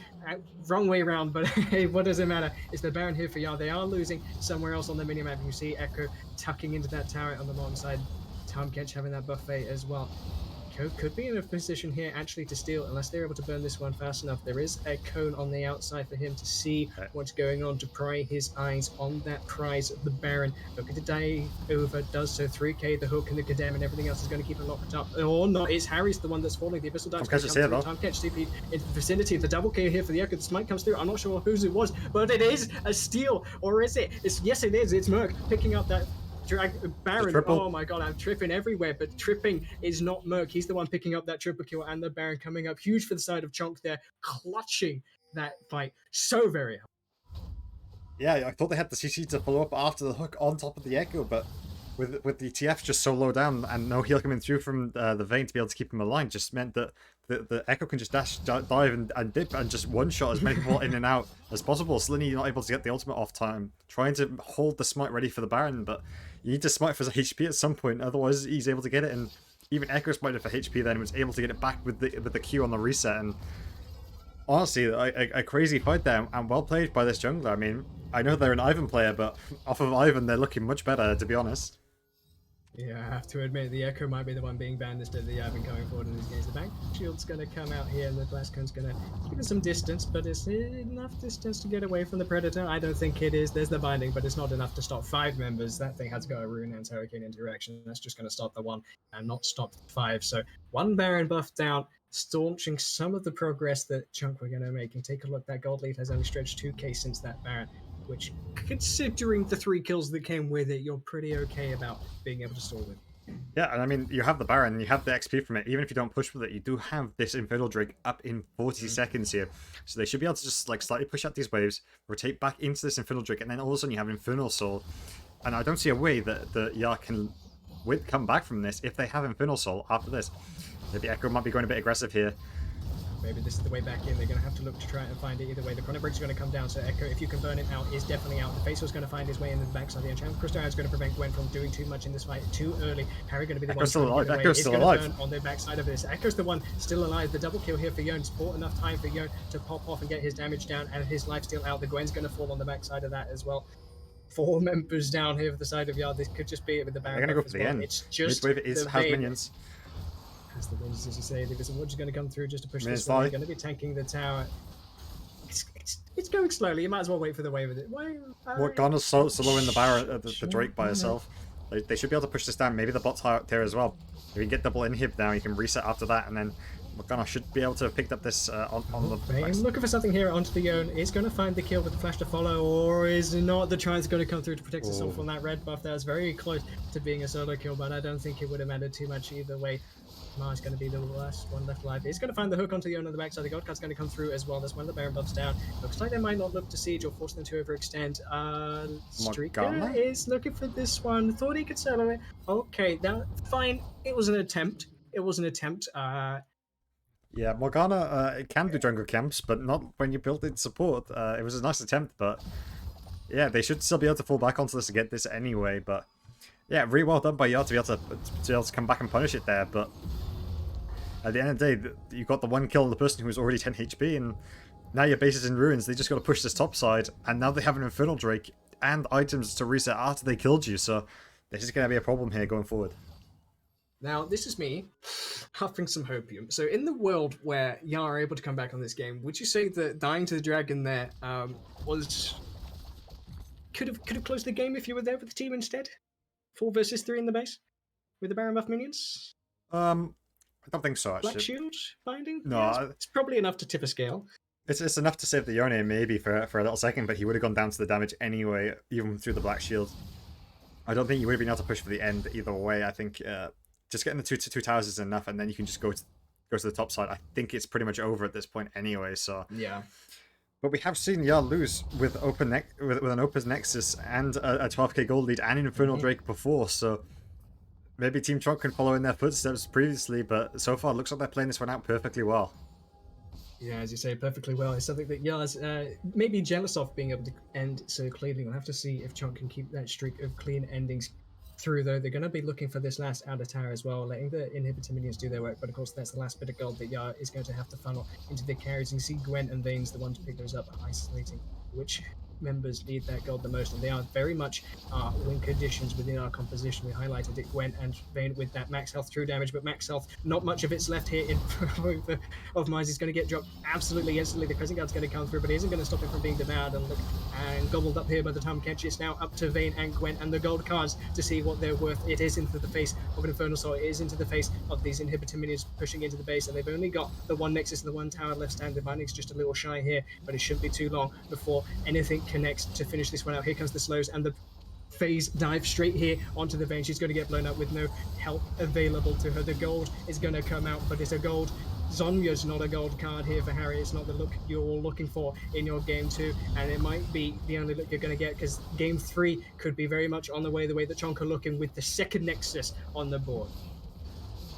I mean, what a game we just witnessed there! Like, Team Chonk first game they lost they lost the early game going in afterwards, and then this game they just turned it around completely. They won early game, and y'all never really had a chance to come back. They got a few picks here and there, but for the most part it was just complete, and that's a Team Chonk winning that. Yeah, Chonk definitely coming up, as to the name, huge in that game. A very clean and a very swift entrance or exit to the game, the same way the draft started, perhaps, as well. I think if they're looking to start so eagerly, maybe we can take a short break now and come back to talk about the implications for that game, because it is Yar against a match point. It's now looking for reverse sweep if they want to take this final for our Balance League. So please do not go anywhere. For your own sake, you don't want to miss this, no matter what way it goes.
Oh well, I guess the animation didn't decided not to work.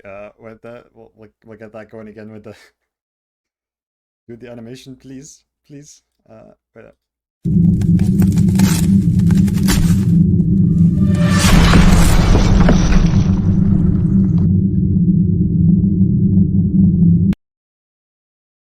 Okay, after my NA production moment, we are back. Sorry about that. I thought the animation was queued up, but it wasn't. Welsh production can't Yeah. debut. Either way, Wales not looking so great so far in this final, down 0-2 in the series. The players are back in queue, and we're just ahead of our draft for game 3. And of course, the takeaways for game 2 was that we've drafted true damage to deal with these aggressive tanks, bullying kind of composition, and it didn't work. Yeah, we have drafted heavily towards shredding through tanks, and the only tank was Tom Kench picked on their team, which sort of just ruined that whole situation. And yes, Vayne could have been good in the first game, but I think into the second game you sort of just doomed your bot lane because Vayne, obviously low range champion, doesn't do so well when they're farming alone into tower, leaving them to be dove. And yeah, honestly, not great. Yeah, sorry about the loudness of that. I don't know how to turn it down. I probably should have given a warning. My bad. New to production. But either way, yeah, really well played there by Team Trunk. Able to close this one out, and if they win the next one, they're through to Division One Valence League. Yeah, exactly that. And I think so far in this series, if they are able to take any game three of the remaining three games they have to do so, I think it's hard to argue against it with the look they've had so far. Even in situations where we thought the draft doesn't necessarily favor them, they're definitely able to come up trumps, even against deficits as well. They're definitely a strong team. Just trying to convince myself here. But of course, yeah, not weak either. They've not maybe shown their best so far, apart from the start to game one. I'm thinking maybe the TF is going to come off of the board. Yes, the Destinies have been good, but they haven't had that impact we normally like to see. And from Harry to have not the impact he has typically on the Blanc, yes, it's been permanently banned. And from the Akali, which also has been taken away in phase two, maybe we're looking more towards some of those carry compositions that we saw Yar play at the height of their regular season. Things like the Silas, things like the Akali, things that can flank to go within laning. Yeah, I mean, I'd love to see the Lysandra actually, because like TF is literally just the heavy roam style of Lysandra, right? But Lysandra is the team fight version of TF, where you get that R instant lockup, and then all of a sudden the passives come through and just shred through everyone. So pretty crazy here, but looks like we're going to be getting into draft pretty early on. Hopefully there's no transition here. Oh, I'm sorry. I am really sorry.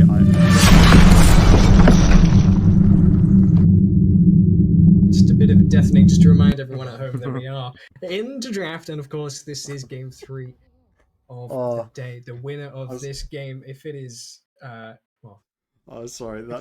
I'm really sorry, people. I have got it queued so it only plays it for the one thing, but it didn't work the first time, so I had to set it to every transition, and that's why it went through there. I forgot to change it back. Anyway, draft into draft for here. game three. Just a bit of a breaker in the tension, just to hype you up, get some loud going, get you very much in the zone. These players should be very much in the zone as well. Yeah, very much in the mind that they could be eliminated should they lose this game. This could be their last draft of the tournament. If they win, we actually have a series and we get to go to a game four, and this is where that starts. Yeah, I've heard if you play it three times in a row, Yar instantly wins. So I might have to play it again as we get into the actual game.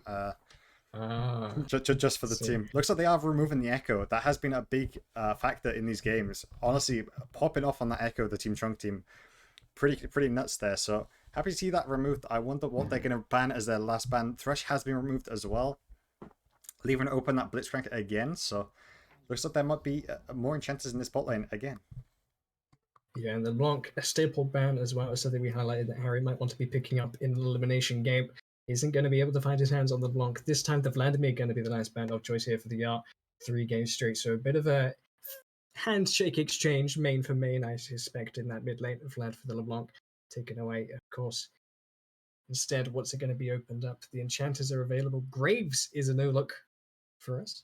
Oh, that's an aggressive pick there. Graves really good in solo lanes at the moment. More so moved out of the jungle. Some people still play him in the jungle, but I prefer him on the side lanes where he can get away with it, get away pushing and just doing insane damage for pretty much nothing. Looks like Alistair is Hover's return, but I think it's going to be the Tahm Kench taken away, which makes a lot of sense with the pressure that Tahm Kench has been applying in that top side. Yeah, so far series long, and even in the series before, Tahm Kench had very much a threat. I think 2 of those games of the 3 before played was Tahm Kench, and Tahm Kench won, I believe, both of those games as well. So very much a threat. Zypher unable to find his way around the catfish is instead going to be piloting the catfish. Could end up in support, possibly. I don't think I favor that one too much either, but there is potential. Like, so not anymore. and looks like it's going to be the Alistair picked up. That's going to be a pretty hard matchup into this Vayne that's instantly locked because the condemn into the Alistair makes it feel so hard to play that lane if you're the Alistair. You have to be so good with burst control, holding those hex flashes just so you can even get close, because if that condemn comes through, your pulverize is just going to not be anywhere near. So bit of a hard lane already drafted from the side of Yar. Yeah, my experience of playing Alistairs into Vayne. Yes. Oh, yes. Thank you. So the reason we are so excited about this, Streaker, I believe I mentioned, was a former member of Yara as well. We subbed him in at one point. I believe that Mars wasn't available, and did come up clutch in a series with the pentakill on his signature pike. I think he's top rated in terms of win rate on pike as well, on EUS servers. So this pike cannot be underrated, cannot be overlooked, and should not be understated. Streaker on signature pike. If he wins on this game, that has to be massive. Defeating his former team. I mean, I was getting hyped because I'm the best pike in Wales, but you know, we take it either way. And for anyone who Got competition. really wants to challenge me on that, it's true. Uh, Probably the best support in Wales, to be honest. No ego at all. But yeah, I'm really happy to see this pike matchup. It's a bit hard into the Alistair, but once the Alistair does go in, you wait for that artifact to go, and then you're able to engage pretty easily. The headbutt is a bit of a problem with the E from the pike when you do go in, but you can always just flash over him, and then you get the double extended range of the E, which is pretty nuts. Especially if the Alistair does headbutt you, headbutt you away as well. Sometimes you can get those funny interactions where the Alistair will hit you as you flash into the ADC, so then you get the massive stun, and the ADC just can't predict it. It's a pretty fun lane. Also, Pike really good at creating gold leads. If you didn't know, every time he ults, he 3x's how much the gold is worth. 900 gold. It's obscene. One kill, 900 gold. Yeah, it seems balanced to me. I mean, don't nerf my champion, I will tell you, but yeah, and there's some fun tech with him as well with the Swifty boots. If you go Swift boots, because of the slow that is applied by his Q, it's a self slow. So therefore, if you go Swifties, you don't get that slow like this. It cuts the slow in half, which means that you're able to get those hooks more efficiently, and also makes him more of a menace because you can chase people down whilst running that hook, as well as if you got that Yumu's Ghostblade proc at the same time. It just makes it so incredibly hard to get away. Obviously, it's a hard lane with the Vayne as well, because I don't think Vayne Pike works ridiculously well, but you do have those like insane things we can knock people into the hook with the condemn and stuff like that. That's a bit higher level that we're talking about here, but either way, we're going into game 3 here. 2 kills to Team Chunk, and they're drafting pretty heavy carry comps already. Diana is locked in for Slinny, I have to assume, on the side of Team Yar. And I feel like that's an odd choice, right? None of his jungle ball has been pitched here whatsoever.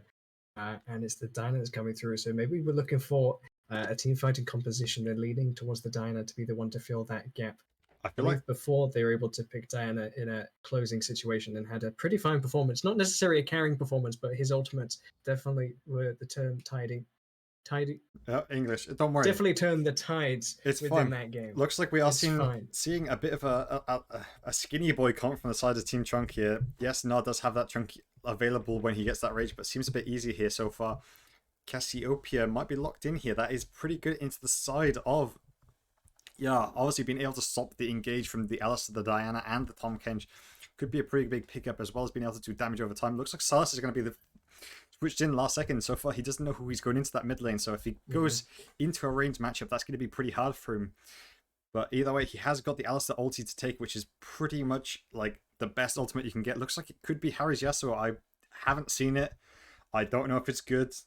It should be an AD matchup in the mid lane, but you could just go for that AP and just go for that range. Maybe draft a bit heavy AP, but it doesn't matter because you've got that Jinx in that bot side.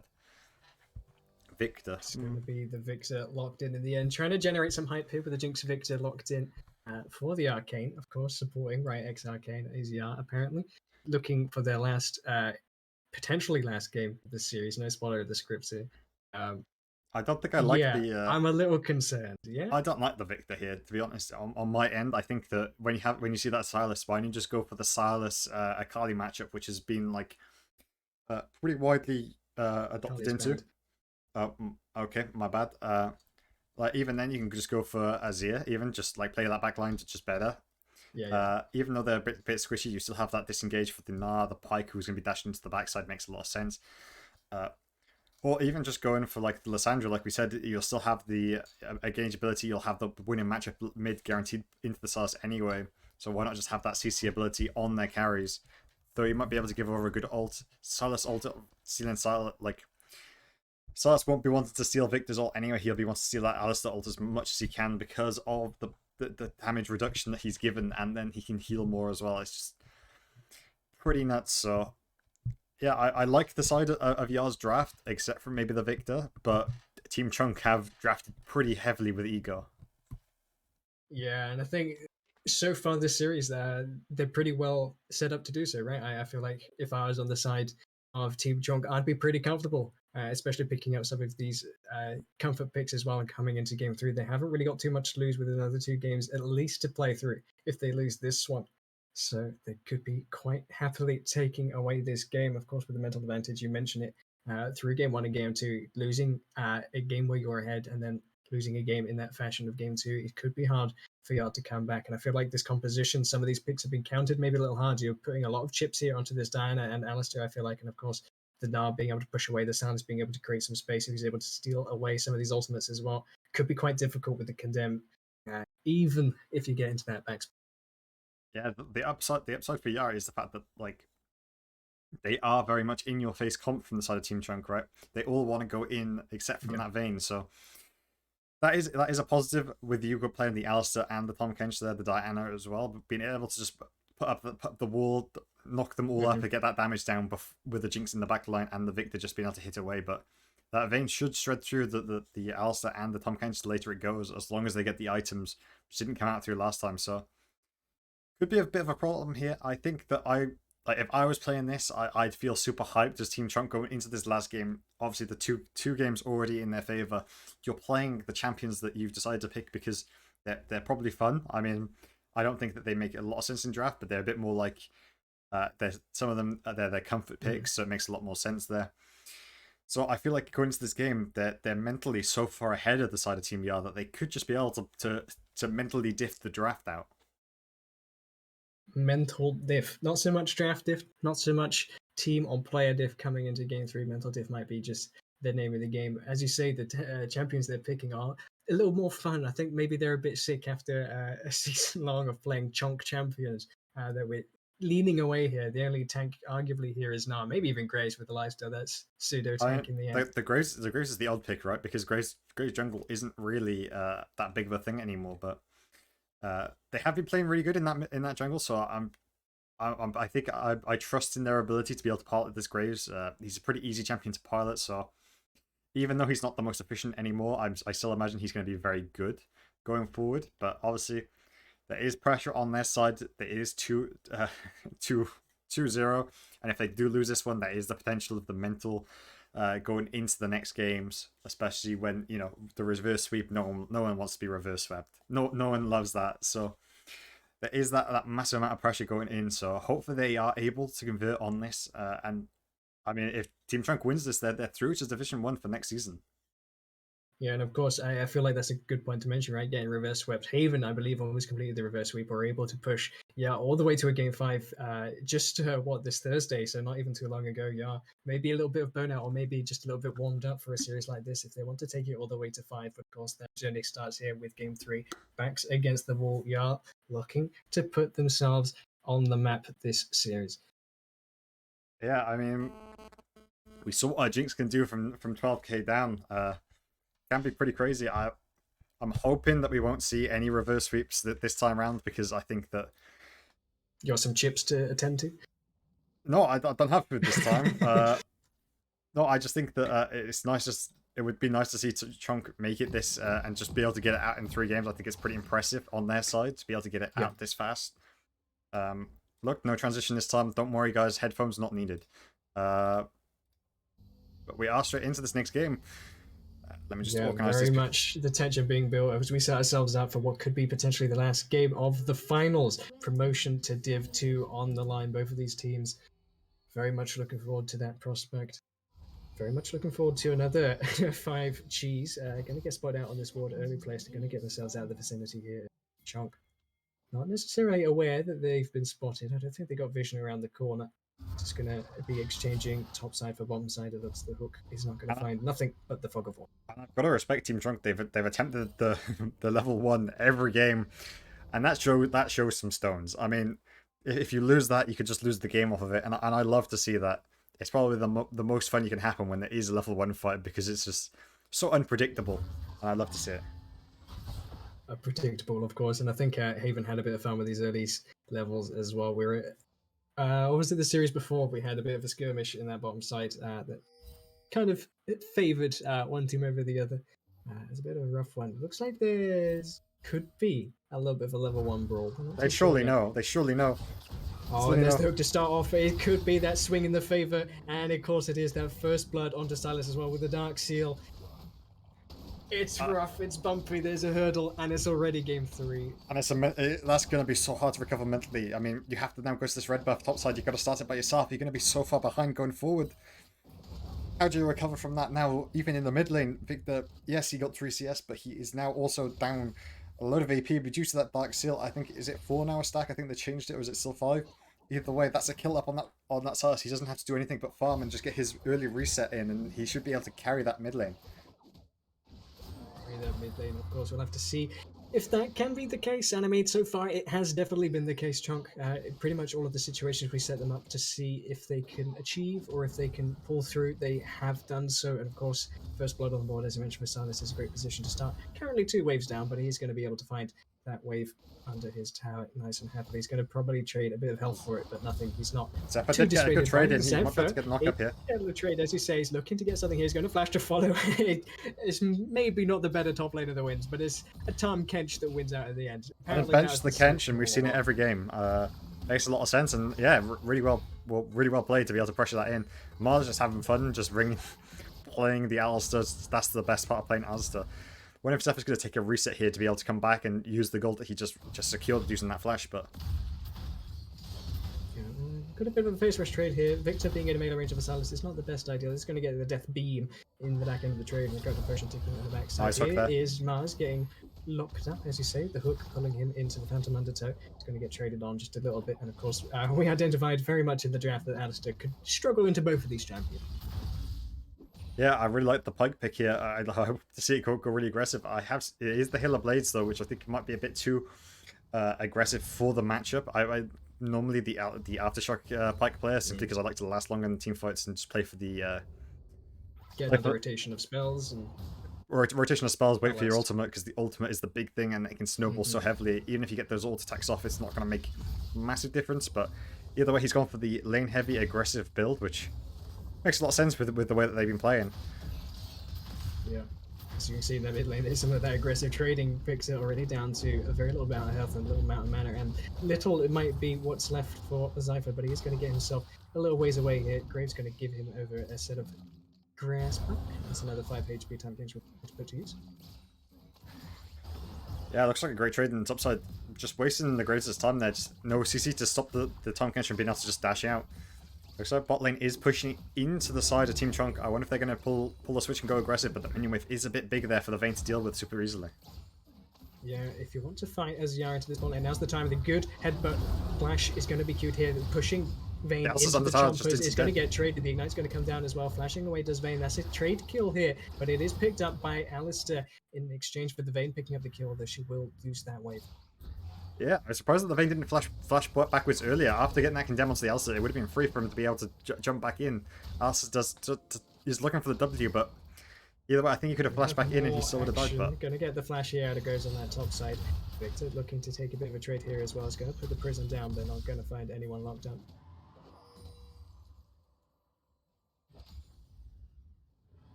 Looks like we got just a slow push coming in the mid lane. Harry's just going to push this out, but Buzz does have the more HP and can just trade super aggressive here, not worrying about it, but the minion wave might be able to push him down to size just with the damage slowly, but I've seen Mars roam up with this Alistair, maybe trying to make a play happen, the helicopter of the league. He has the next flash available, but not the true flash. Gonna just that ensure that wave gets under there safely. That Pike Skin's back is so good. Is it the project? Yeah. Yeah, it's so scary. Either way, we should see. Zephyr's not going to be able to find him there. Okay. Just a little cheeky arrival there into the bush, just making sure that there is no. Surely he knows now that he's in that next bush. It looks like he's just going to hold it into a freeze, though. If we know anything, Yal likes to freeze. Even though Zephyr had that early kill, with the pressure that Grace has applied, the CS has gone quite heavily in the favour of the Gnar here. Obviously ranged as well makes it a bit harder for him to farm, even though he got that earlier kill. Prioritizing into these 2 armor cloths here just to be able to survive easier in this lane, but could be a bit scary here. I wonder if you are going to path towards this Cloud Drake. They have got the jungler down on the bot side, whereas Graves is resetting from his top side. Should come down to clear his Krugs out. after the reset, so maybe yeah, might want to pull the trigger on this Drake. We have seen them throughout the series go for the Drakes quite Yeah, often. the early Drakes have been very much a breeze, Oh, at the least the Pike. first ones. And of course, continuing with that breeze analogy, it's the third Cloud Drake to open with, as you say, the Pike here. Looking to wait for something, not willing to concede anything in this game. So far, has the flank conceding some of these caches, and Vayne going to be the one suffering the loss of this wave He's if waiting for anything's the Grays to called. come down. He's waiting for the Grays. He's waiting for the Graves, but of course they But don't Dinah's have it. coming Yara's behind. waiting for the Diner as well. The Chilling Passion is going to isolate Graves on the backside. The Pulverize is not going to land, but the Headbutt is. And Jinx is the one that isolated. She's not going to get peeled for in game one. She's not going to get peeled for in game two. They're just going to give over the kill and extending. Nice flash there to get God, the I'm stun. getting drafted everywhere. As you say, the Flash connecting the Phantom Undertow. That's what I wanted to call out. A trade of Chaos Storms. They're cranking it there in that mid lane for sure. But there's a kill onto the Jinx, and it is going to be picked up, I believe, by the Pike, who is going to look to triple X some gold. Putting a little bit of an investment there is not going to be too sad of a return when you see 300%. Yeah, that Pike But you're honestly looking doing to shut crazy. something else down. There's a Hex Flash over the wires. Sorry to interrupt you. Yes, crazy on the Pike, but crazy is this dive, and crazy you'd have to be for Silas to get out of that. That's 300 gold you're giving over for free, and another set of Dark Seal stacks. It's not looking. Yeah, that just seems like a bit of a tilted play here. They're just trying to recover something in the series. So far, the ganks haven't been working so far this game, and the Hexlax coming through and just pretty much just giving it away. Maybe you'll be able to find something the next time, but ideally you wanted it the first time, but there is still no flash on that Silas is the point. It does have 300 gold in Lost Chapter in his favour. Not a great look. 2k gold deficit, or just short of, rather, here in favour of Chunk yet again. And looks like it's an A-ramp mid lane. Looking for the hook, gonna get himself stunned up. That's not the interaction you're looking for as an Alistar. Is able to trade one back in the first place. Victor able to find that damage. The Moonfall not going to connect here onto Graves. So a trade of mistakes in the mid lane. Yeah, I mean, Pike might be able to soak a wave here and maybe get level 6 and be able to look for something else. I think Harry might be in alt ranges, and I mean, Mars is definitely in alt range, so if he's able to soak this wave, he might be able to. I think he might actually get it off of this control ward if he spots it. But either way, it looks like they're going to get away with just getting that kill for nothing. Maybe just a slight bit of aggression. Look at that level 6 of the pro addictions. But yeah, honestly, really well played there from the side of Yard to be able to get something back from that. But either way, this Silas is still very far ahead. Very far ahead indeed. Has lost his Dark Steel stacks now, getting cured in that lane, but of course, as we mentioned, does have that first blood advantage plus the additional kill advantage you want. And staying even in CS into the range disadvantage is quite important. Speaking of range disadvantage, Tom Kench looking to turn this one around, getting into melee range here of the Naga. I'm bench the Kench. On the backside, though, the Count's going to be locked up and condemned into the wall, but the Moonfall is not available. As I mentioned, it was dropped earlier, and the Pycon's going to come through. That 300 gold invested has now come back 900. Maybe has the reset on the bomb side. On the top side, though, we take back it has flash ulti. The Abyssal has the flash ulti, as you say, Experiment going to shove him into the wall. The Kench. The bench has been found for the Tom Kench, unable to get himself out of that one with the Graves there on that top side. So 2 more kills for Chunk. Yeah, and even though the Vayne goes down, trading 1-for-1 down there, the Pike ulti was used. So the Pike got 600 gold, the Vayne got 300 gold for that as well. So that's pretty massive. I mean, their gold is going to snowball from here out, and they're going to see this Silas go aggressive. Victor might be looking to make something back. Gets the phase rush with inside the creep wave. Silas, as you say, going aggressive. He's going to get the Kingslayer down here as well, but the Chaos Storm's going to come back. He has the Alistar ultimate to prevent anything further from coming in. Mars unable to find the engage to keep any Silas in range of death. Graves has gone back to his Herald. He tried to start it before going up to that top play, but he had to pull off it to help. Silas pulling the trigger here with the Pulverize going to come in, as well as the ultimate. He's going to find the first kill here onto Slinny, so that should be a free Herald unless they want to extend the play and lose something else out. The Jigsaw is going to go wide here with the Silas, but Victor's able to pick that one up. Grasp here for going to get knocked up here as well. The Hook's going to go and connect here with the Alistar. The ult's going to come out early. He's not going to be able to prevent any of that stun coming through, but the damage is mitigated a little, but not enough. Now picking that one up as well. So another win in the river here for Chunk. Yeah, 2-for-1 for the time as Team Chunk, and they're just trading into this comp that have the Pike. These fights are getting messy, but you got to remember that if this Pike starts landing these ultimates, all of a sudden your Goldie's going to get ahead of you, and yes, your Team Comp might scale pretty well, but Team Chunk, they have the gold advantage, and they're going to be getting more from all of these little skirmishes that you're doing, trying to get this mid laner back into the game. Yes, you got the Silas off of his Dark Seal stacks, but he's also getting the gold still, and keeping up in CS, as well as the Pike ultis might come down towards this mid lane soon. Graves is going aggressively onto this Herald, but they has been spotted out by the Diana and the Tom Kench. Silas has rotated over. Fight round 2 is about to start. Moonfall is available. Not yet this time. He's going to find the kill here onto Graves as well. Gonna get the Herald locked up since there's no smite to counter it. He's gonna eat up Slinny, trying to get him here to the other side of the wall, but he's gonna pull back for the two of them. The shield's gonna be big enough here to keep down our wave for a little while, but it's a while long enough for the Pike to get the. There's a flash forward here in the bottom side. Gonna get the rest of the attack and the dive here complete for Vayne.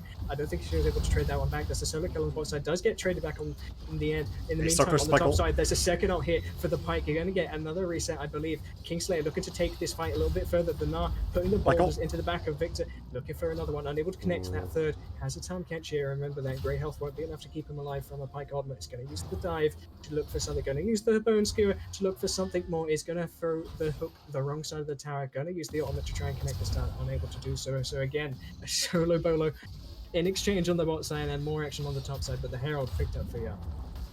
Yeah, I mean, I'm really liking what I'm seeing from Team Trunk here. This is a different sort of team here. They've drafted super aggressive and it's working. Oh, the move for looking for something, but there is going to be two members here, and Pike, the one able to pick that one up. Silas, sorry, the TP going to be expend as well. So Slinny running it in and running over 300 gold in favor. Silas looking for a little bit something here. The Kingslayer, again, going to keep him alive in this fight. Conqueror going to be used here. Flash going to be used here by Pike as well. Going to get the double head, but going to get the kill with the Death Laser. Mars looking to get out of here. The Graves in the vicinity, and the Vayne able to burn through that one as well. There's action all the time, all around the clock in this game through. Yeah, it's great to trade back there, but the Silas will still come back to lane with more items than the Victor. Yes, you're able to get the shutdown, but for how long? And then, even then, you know, he'll still have that Alistar ulti in these team fights, which will just make him unkillable, and you can't burst through it because it's not resistances. It's literally just an 80% damage reduction on that ability. So this Silas is just going to be unleashed in these fights unless you can CC chain him before he's able to be like get this Alistar ulti. It relies so heavily on Mars positioning properly to stop this Silas to be able to get these Alistar ults before the fight starts or during the fights.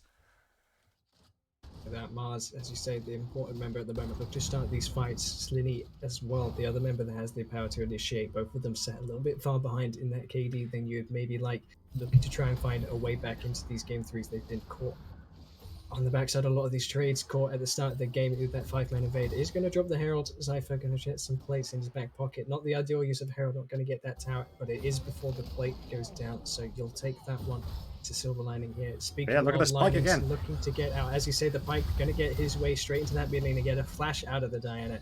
Just ever so easily. This Pike has been pivotal for this Silas, keeping that gold that he got during that invade.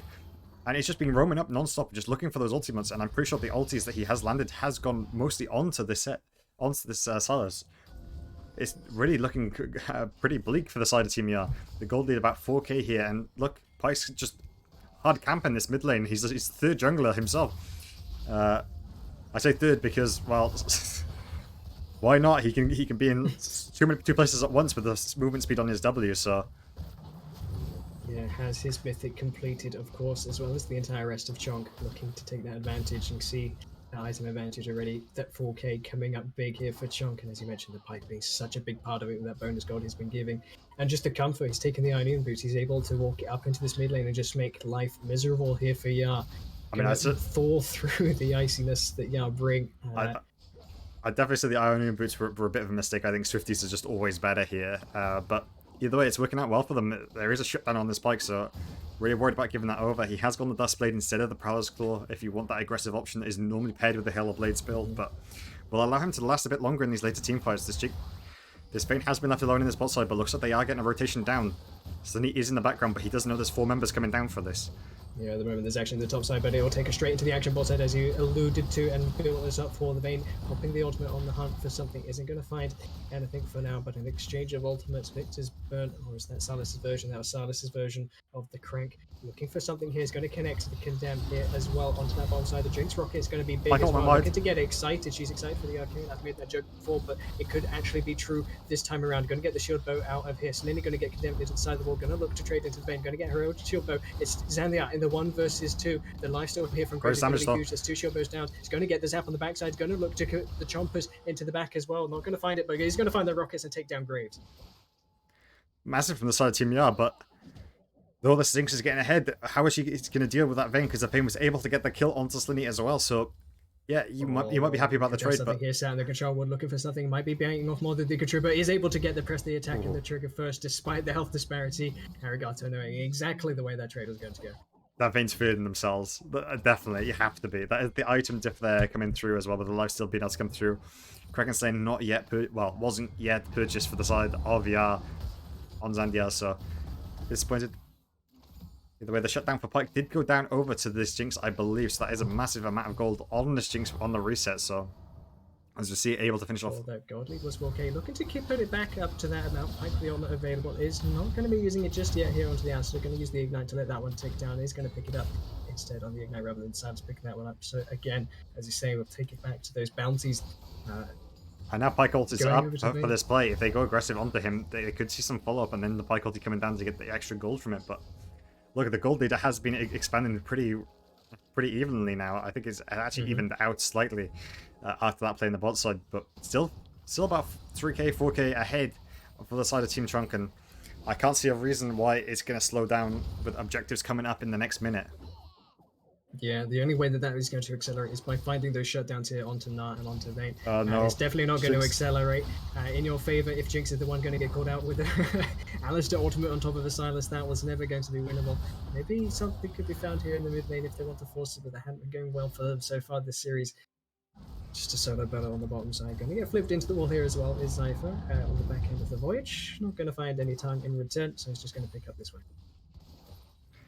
Yeah, I mean, it's just really well played from the side of Team Truck. They're just everywhere across the map. The Sylas is just punishing everywhere, and then even if the Sylas isn't there, the Pyke's there, just able to pick up these kills. Looks like Gnar might be caught on the top side. They should be pinstering here for this, or are they just starting the Herald? Looks like Mars is going to be the one moving up here, with Zephyr going super aggressive, but it is Gnar who can just jump over these walls. It is squishy, though, if the Dino was able to come up and get a play on it. They are seeing a lot of pings here. Gray's Wall spotted out them on the thing, but my thing's frozen slightly, but... And there to Cameron, not willing to take me anywhere over there. This is just aggressiveness on that top side. As I mentioned, the Gnar bar beginning to be built. The Gnar ultimate, also known as Gnar, is going to be available. Or the Condemn's going to pull Slinny outside of the hook. That is a change of fortune if ever it's going to happen. The ultimate going to as well. 3-man knockup, but there's no damage here in the vicinity. Jinx not in range for anything. The Pyke ult's going to go wide. There is opportunity for something here. The Killstorm going to be huge as well. Looking to get the first kill. Jinx has now arrived and is looking to get excited as well. Going to put the rockets in. Going to turn it around the way that Jinx does. The way that Jinx has. Going to get pulled in. Streaker, the 6th man of Yar, still wearing his Esports World's colours. Looking to get Jinx a triple kill. Does so. Looking to chase the rest of it. Harry, the carry, looking to scale well. Is unable to find anything more purchasing the fight with the Andrews. It's just going to take that one, but that's a triple kill for Yar. And then even exchange of the top side, which against the gold lead is very much in their favor. Yeah, it's a 3-for-3, but it was really well played by Yar, and I think Chunk had a few ultimates go wide. I think if Streaker was able to land that ulti, he would have maybe been able to turn that around. I think also Sylas didn't have the Alistar ulti, having to use that at bot side instead, so not being able to steal that one away. I think he stole away the Chaos Storm from the Victor instead. Probably a good choice that I think maybe he could have gone for the Jinx Rocket, maybe trying to get those executes. But either way, I mean, really well played by Yard to be able to trade that back. But I feel like it was also due to Chunk's execution that it came down to. If the Pyke ult had landed, I think they might have been able to clean sweep them there. A tidbit in there, supports just shaking hands. Just saying hi. They're good friends. Just saying hi. Good friends, making sure that, they're comfortable enjoying this game of League of Legends with each other around that river. The river, of course, being important at the moment. It's the second Drake the game has spawned. You have to be taken. There's only one on the board, and it's the first Drake that Chunk have. It's the first Drake that Chunk picked up, to say. Being declared for the third time this series. Yeah, looking to let that one be the last either. It could be Infernal or Ocean again. So we've had all the good Drakes so far this best of 5. So looking really good. We are seeing a lot of pings coming down. Maybe they will look for this Victor on the bot side, but so far the Drake hasn't been started up. The Graves is coming down now, but decided to do some chickens first.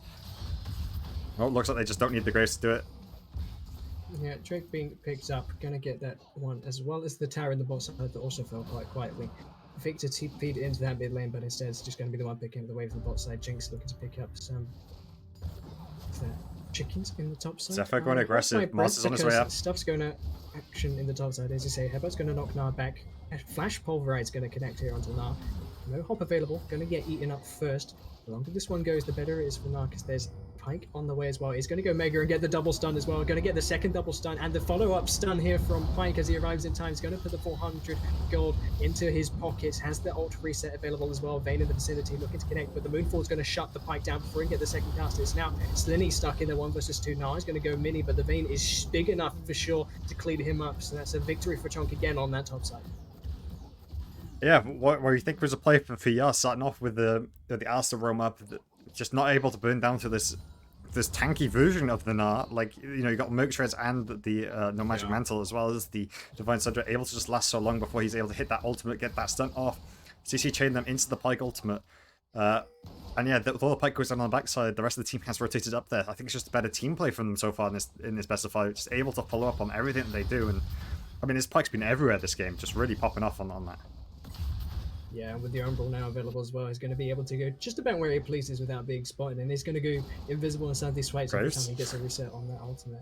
Graves, Two ships passing in the night. Their own way. Ships passing in the night, but they can spot them out on the sonar, so going to wait to see what the correct actions are. The call comes in, and Yarn going to look to fight this one, pick up the Graves, going to get the shield bow proc as well as the shutdown, and is going to go the way of Selene, the one who can apply a lot of that damage to a lot of those members. The most good just going to go over the wall for a bit of fog of war, but that's a win here for Yar as Graves gets a little too comfortable in the enemy jungle.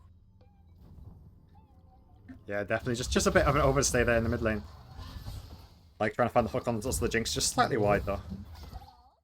Just slightly wide. This time, been doing pretty well otherwise. So far, Jinx going to be happy to keep herself alive under that tower for now. Looks like they're just going to set up some vision control ready for this Baron. I wonder if they are going to go for it on the reset when you have the Graves. You want to force them into the fight. You have been doing pretty well in the fights when you have the right ultimates on this Sylas for the conditions. So maybe he might have been spotted going through this. He does have the Banshee's Veil, so it's going to make it harder. Sylas look to start a fight here. The Moonfall's going to come down. In return, the Kingslayer going to keep him alive. The Zon is going to come out from Selena to keep him alive as well. To give time for Harry to come into the vicinity. Going to connect another one. Might be the shutdown here onto Streaker. Going to have to flash away from the Super Mega Death Rocket. Going to keep himself alive. So yeah, unable to find purchase within that skirmish, but are winning out. Yeah, I mean, yeah, able to just push him out of their jungle. But either way, I mean, a lot of ultimates used on both sides just to be able to do that. Actually, just 3 ultimates used on Team Yar for 1 ultimate on the side of Team Trunk. Sorry, really well played there for the sides to be able to get out of that one, and I mean, nearly tempted to dive there on the Pike. Yeah, the Frost coming up huge, and as you mentioned it, the Banshee's going to be quite significant in that trade as well. Still, Chunk having the lead. It hasn't really grown. They've been in the lead since the 15-minute mark, even a bit sooner at the 10 minutes. Kill lead with their first blood just kind of snowballed, but it has now stagnated around this 4 to 6k. It fluctuates back and forth as the shutdowns grow and then get answered every now and again. But now there's Baron on the cards and a Drake in 1 minute 30. You can expect to see some more significant action begin to take place very soon. Yeah, and the Umbral to clear out some of this vision as well. The tension is now building. Oh, Pike gonna get knocked up here. Might be something, as you say, Pike gonna get knocked up. He's gonna get himself over the wall. The Phantom Undertow, he's gonna get stunned the other side thanks to the taunt. Diana gonna follow up and get that kill again. 300 gold now going on to Diana. Gonna get the Moonfall, and it still connects the damage on the other side. That's a weird interaction, but the stun's gonna follow through here from Silas. Gonna be bloody blocked by flashing the other side of the taunt catch, nice but he's gonna find the kill. As you say, the flash on the reverse side of that fight is going to be looking to take it a little bit further and deeper into the jungle. The Chomp is going to prevent the rest of the team getting here so they can find time to kill the Silas. Well, Silas can find the time here to kill Harry. Going to use the Chaos Storm and have to burn him out. Going to bring all the rest of the members, and still that was a little bit more close than you would like. But that is 2 kills in exchange for 1 again. But they are losing a little bit of purchase on that. But in a basically a 1v4 there, just able to last so much longer than probably should have. The absolute mentalness of this Silas pick, just able to survive far too long, and even then, the Victor really just coming in at the end to try and get that kill off, and really getting traded back on that as well. Crazy. Yeah, I'm a little bit concerned now for Chomp because they haven't been able to crack too much further into this game. Not really been able to make any real advantage here onto this Baron, and losing these kills again in this bottom side jungle. Maybe they're getting a bit sloppy, a bit ahead of themselves the way that Yar have done definitely in the past. Could give time for this Victor to catch up in items. I feel like from this point onwards, Silas isn't going to be able to find too much more damage with the 3 items he's at. So, looks like Soul Point is going to be picked up for the side of Trunk. Wonder if after that they're going to spot it and Yar might go for this Baron, but looks like they're going to go for the dive onto the Gnar. Yeah, trying to force the dive. The Pro Belt comes through, and on the inside, on the bottom side rather. Time catch going to be. I'm going to take this one slow because that's the way it's going to go. And of course, in the end, the Pike's going to be able to pick that one up great health, or otherwise, that's 400 gold into his pocket. So 400 gold to hit. Gonna lose the Drake, gonna lose a kill, and as long as they pick up that town, they should be okay. They will do. Yeah, it's going to be spread across. 400 gold that we saw, but he would have picked up a pouch as well for 300 himself, and the Silas picked up 300 as well. That's pretty massive when you consider that they just got the Ocean Drake, and they tried to get the dive on the Nara as well, and didn't get that as well, so all of a sudden that's looking pretty good there, and Silas just really not stopping this pressure. Yeah, might be looking even better picking up that tower on the bot side, as you say. Silas keeping the pressure up, keeping that gold up as well, thanks to that pike and those bounties that he just lovingly gives over to his friends. Really, there should be a Santa Claus pike scheme. That's just about what he is. Packing that Phantom Undertow, wrapping his way around the world and coming down people's chimneys and piping an immense amount of ignored health bars into their pockets, converting that straight into gold. Yeah, I believe they're working on that skin, and they're working on the Skarner Taxman skin as well. Oh, you'd love to see that. Skarner goes stonks, but the biggest stonks here is Pike, and he might be giving over some of that stonks. Indeed he is, and this time he's going over the way of Jinx, which is where you really want to see it. Seeing some pings going down to Baron. I don't think they are able to attempt this. Vayne and Silas look like they're pathing up here. Graves is in the area as well. They do go for this. It could be the steal again for the side of Team Chunk, but it's like they might try and force this. Indeed. I think they were looking for an opportunity. If they found Team Chunk sleeping, I think that's a fine opportunity to take to try and get back in this game, or if you're able to find purchase there on that Graves, you might be able to turn that one around. I mean, on the bright side, this Jinx is scaling into this late game, but so far not able to do the burst damage that's needed. They are going for the IE third, sorry. Maybe the Lord Doms could be a nice pickup here as well, but Vayne is doing a lot of damage, and looks like they might just start this. I look like they're backing off. I think Vayne and Graves could just solo this if they wanted to, but Dinah might see Vayne here on a ward. He's getting Here scammed. we are on the Fog of War. The Hex is going to be ignored, and they're just going to go straight here onto the Vayne. The Vayne being a very big target. If they're able to clean that one up, they're going to get the shield. Lasting so long. Time. Going to force the Zhonya's here out of Celine. He's going to be cleaned up on the backside there by Graves. Going to put the gun in the backside. I think that will reset here from Pike, but he's going to get not enough time to get there. That's kills here now for Jinx as well, and Harry going to force them out. So again, staunching the game, going to buy themselves some more time to scale, some more time to farm these side waves, and more kills going back in that favor. And again, that gold lead 7k, it's not really growing at the rate you want it to, and this game's not really progressing the way that Chunk want to. It's still in their favor, but the more and more it goes on and on, the closer and closer it could be. Yeah, and with 4k of that being on this Pike as well. Though I really love Pike, he doesn't really do that much with going into late game. As soon as he hits those full items, he still gets rewarded with the gold. And honestly, I mean, the Vayne lasted ages in that fight, but because the Silas had already used ulti topside, he didn't have access to be able to steal away the Alistar ult to continue that going forward. Even though the Pike set up a great stint onto the Jinx afterwards, the Silas at that point was already too chunked out to follow.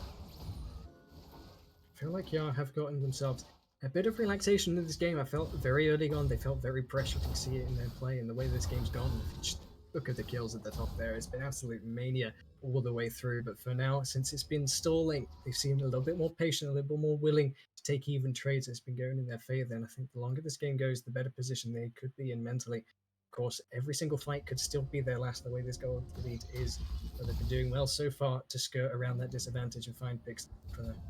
Yeah, I'm just waiting for Team Chunk just to attempt this Baron. They have the Vayne. They do it very fast with the Graves as well. They can just send a couple members over to it as long as they spot the other team's jungler. They should be good. At the moment, they have the vision set up. Looks like they're going to be trying to go in and take it away as Team Yar, but... I'm still popping the ultimate here. He's going to find Silas on the other side, going to get the Banshees out and then use the Pulverize to buy some time, but it is going to be Silas picking up that ultimate, so this fight could very much be in his favor. The ult's going to come through here, the Moonfall, as well as the Chaos Storm. Jinx, far away from this fight, is going to have to walk around the pit of the red buff. The Abyssal Forge is going to come through as well. Going to get separated here by the Banshees. The TPs are following through here from there as well. Vayne, all the way on that bomb side river, is going to be late to this fight. Yar could choose to take this one before that arrives. Instead, they're going to be looking to turn away. They don't know who they're fighting into. They can't go too far into that Drake side. Well, not Drake side, that top side. Could lose that Drake on the backside of it, and of course you don't want to. Instead, they're going to look to find that pick onto the Vayne. They're going to flash with engage on Alistair, but it's going to be an Alistair dead, and no flash for the Alistair for the fight to come for now. Is going to be returning to that Hex flash, so it could be a favor here for Chunk if they look to continue this fight. Could be Pike getting caught up, has the edge of Night to make sure he's alright, as well as the dive. Going to get out of there, so that could just be soul here for Chunk. Yeah, it's pretty much guaranteed to be soul here, unless the Jinx is able to steal it with a rocket, but they look like they've got positioning set up. I think Pike is waiting on the outside. Oh, never mind, they've run back in, but looks like they might be trying to attempt to trade it for Baron, but like, the speed that they do objectives on the side of Team Chunk is pretty ridiculous. Silas TPing in super aggressive here, but not going to be able to be punished here. There should just be a free Baron for them to rotate into. Waiting on the Grave Smite, but yeah, it just should be free Baron here. should just be as well. With the Umbral, that vision is not going to last very much outside that pit. So the Ocean Soul in favor of Chonk is going to help them secure this Baron, and that could be them securing this final unless they're able to find a way into this pit. Slinny looking to get in there. He's going to get gnawed away from the wall, and that's the smite coming through here for Chonk looking to get the fight as well. They find one kill, they find the Baron. They could be finding a lot more in terms of towers and nexuses to follow. Draco looking for plenty. He's going to find a ward instead. So that's Baron here for Chonk looking to walk this wave in. It could be it. Remember, this is the last game Yard could have if they lose this one. This is it for the finals. This is it for promotion to Div 2. They're going to have to find something big. Mars looking to find an engage, unable to find the Dream connects last time. Could be looking for something here and another disadvantage. Bone Skewer is going to land, as you say. The Phantom Undertow is going to find the stun as well. And the ultimate doesn't care about the Grey Shield, doesn't even get to pop it. The tower's falling on top side. The tower's falling in the mid lane as well. Harry's now spawned. Slinny 10 seconds away looking for something. Mars is going to pull the trigger now though. He's going to get the dash out of Pike, but the minions are doing the work. The Ocean Soul's going to do work as well as the Dark Health here for Pike's going to use the ultimate to get in there and try and find another stun. Not going to get it connecting, but that is another tower again on that top side. Silas is going unanswered. He's going to find that inhibitor. They're looking to concede this one. 20 seconds here for the Tom Kench. And with this 20 seconds left, this could be the answer for who's going to be the Division 2 champion here. I mean, they're doing so much pressure, but look, they pulled off the inhib now, but they can just reset and come back for this bot side. But absolutely crazy, and just look at the vision control that has come out from the side of Team Trunk. I mean, yeah, barely have wards past their own base, and I mean, look at the Pike vision score as well. That is absolutely mental, but completely popping off on this Pike today. And I mean, I gotta say, the better support in this matchup, really showing his talent going through.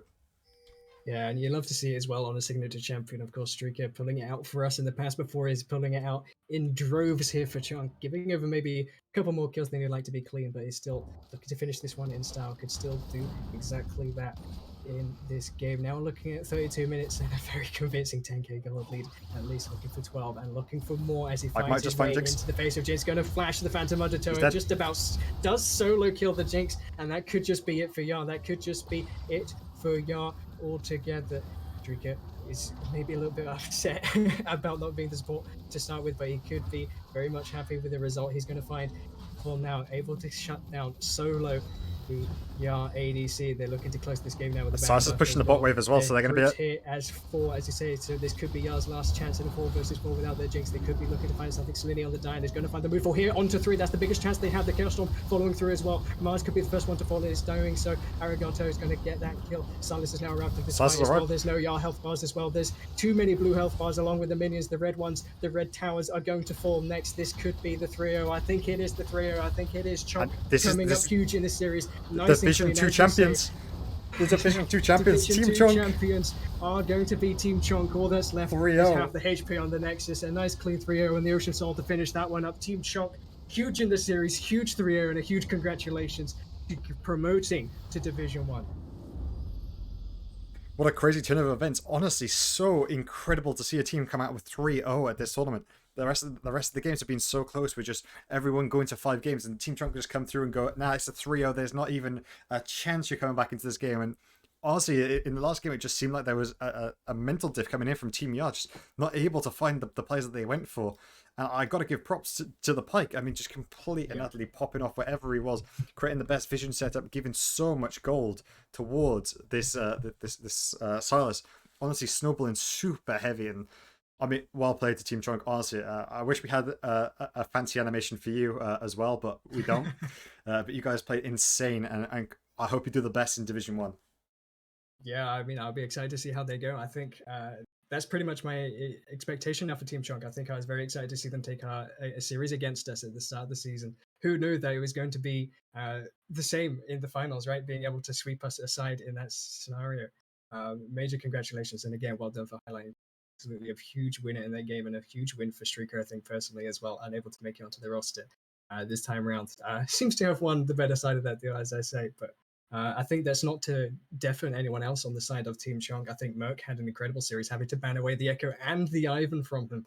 Definitely pulling up clutch, especially against the likes of Slinny, who has been very much the powerhouse for Yar all tournament. And especially in the first game. The first game, I think if it wasn't for Team Chunk, if it wasn't for him on Team Chunk, I don't think they would have won that game. Bear in mind that Team Yar did have that massive advantage. But honestly, really well played there, just able to turn that around and just completely just win that game just off of a single pick. And I think after that, then Team ER just weren't able to recover.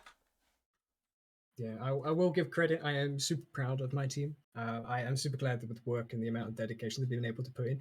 Yes, it's a pity we don't take it in the end, and yes, it's not the look we want in the final. But getting to the final for the first time for Esports Wales, I believe, I'm super proud of them. They should be as well. So if you guys are still listening, thank you very much for competing with us and putting together the roster that I like. Was super fun of seeing it come all this way. I'm super glad to see.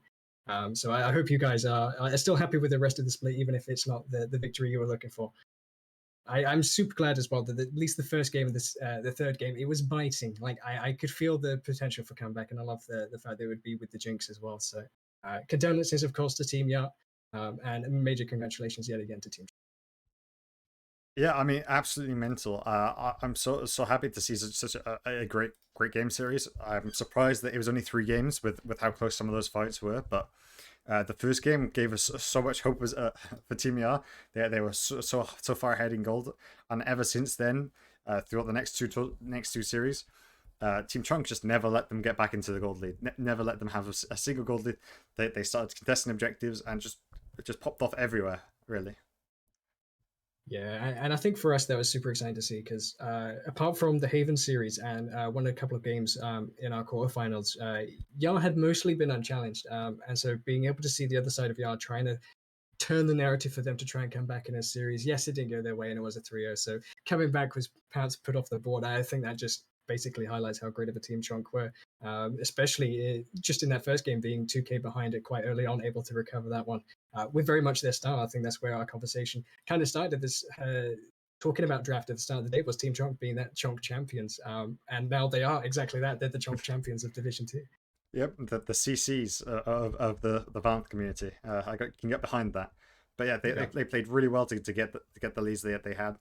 I thought they would draft a bit heavier on the chunkiness. And last game they went probably the squishiest they've gone the whole season, and it worked out really well for them. They were able to snowball super heavy, get that gold lead going, and even though it looked like it was stale, like the gold lead was staling for a little while, they were able to find the trigger to pull it at the right time, get that shutdown, and just push for the end. Really, that as soon as they got that Baron, it was straight open base and going, which is something that Yar had been struggling with the whole season. And hopefully next season we can join them in Division 1. It is a possibility.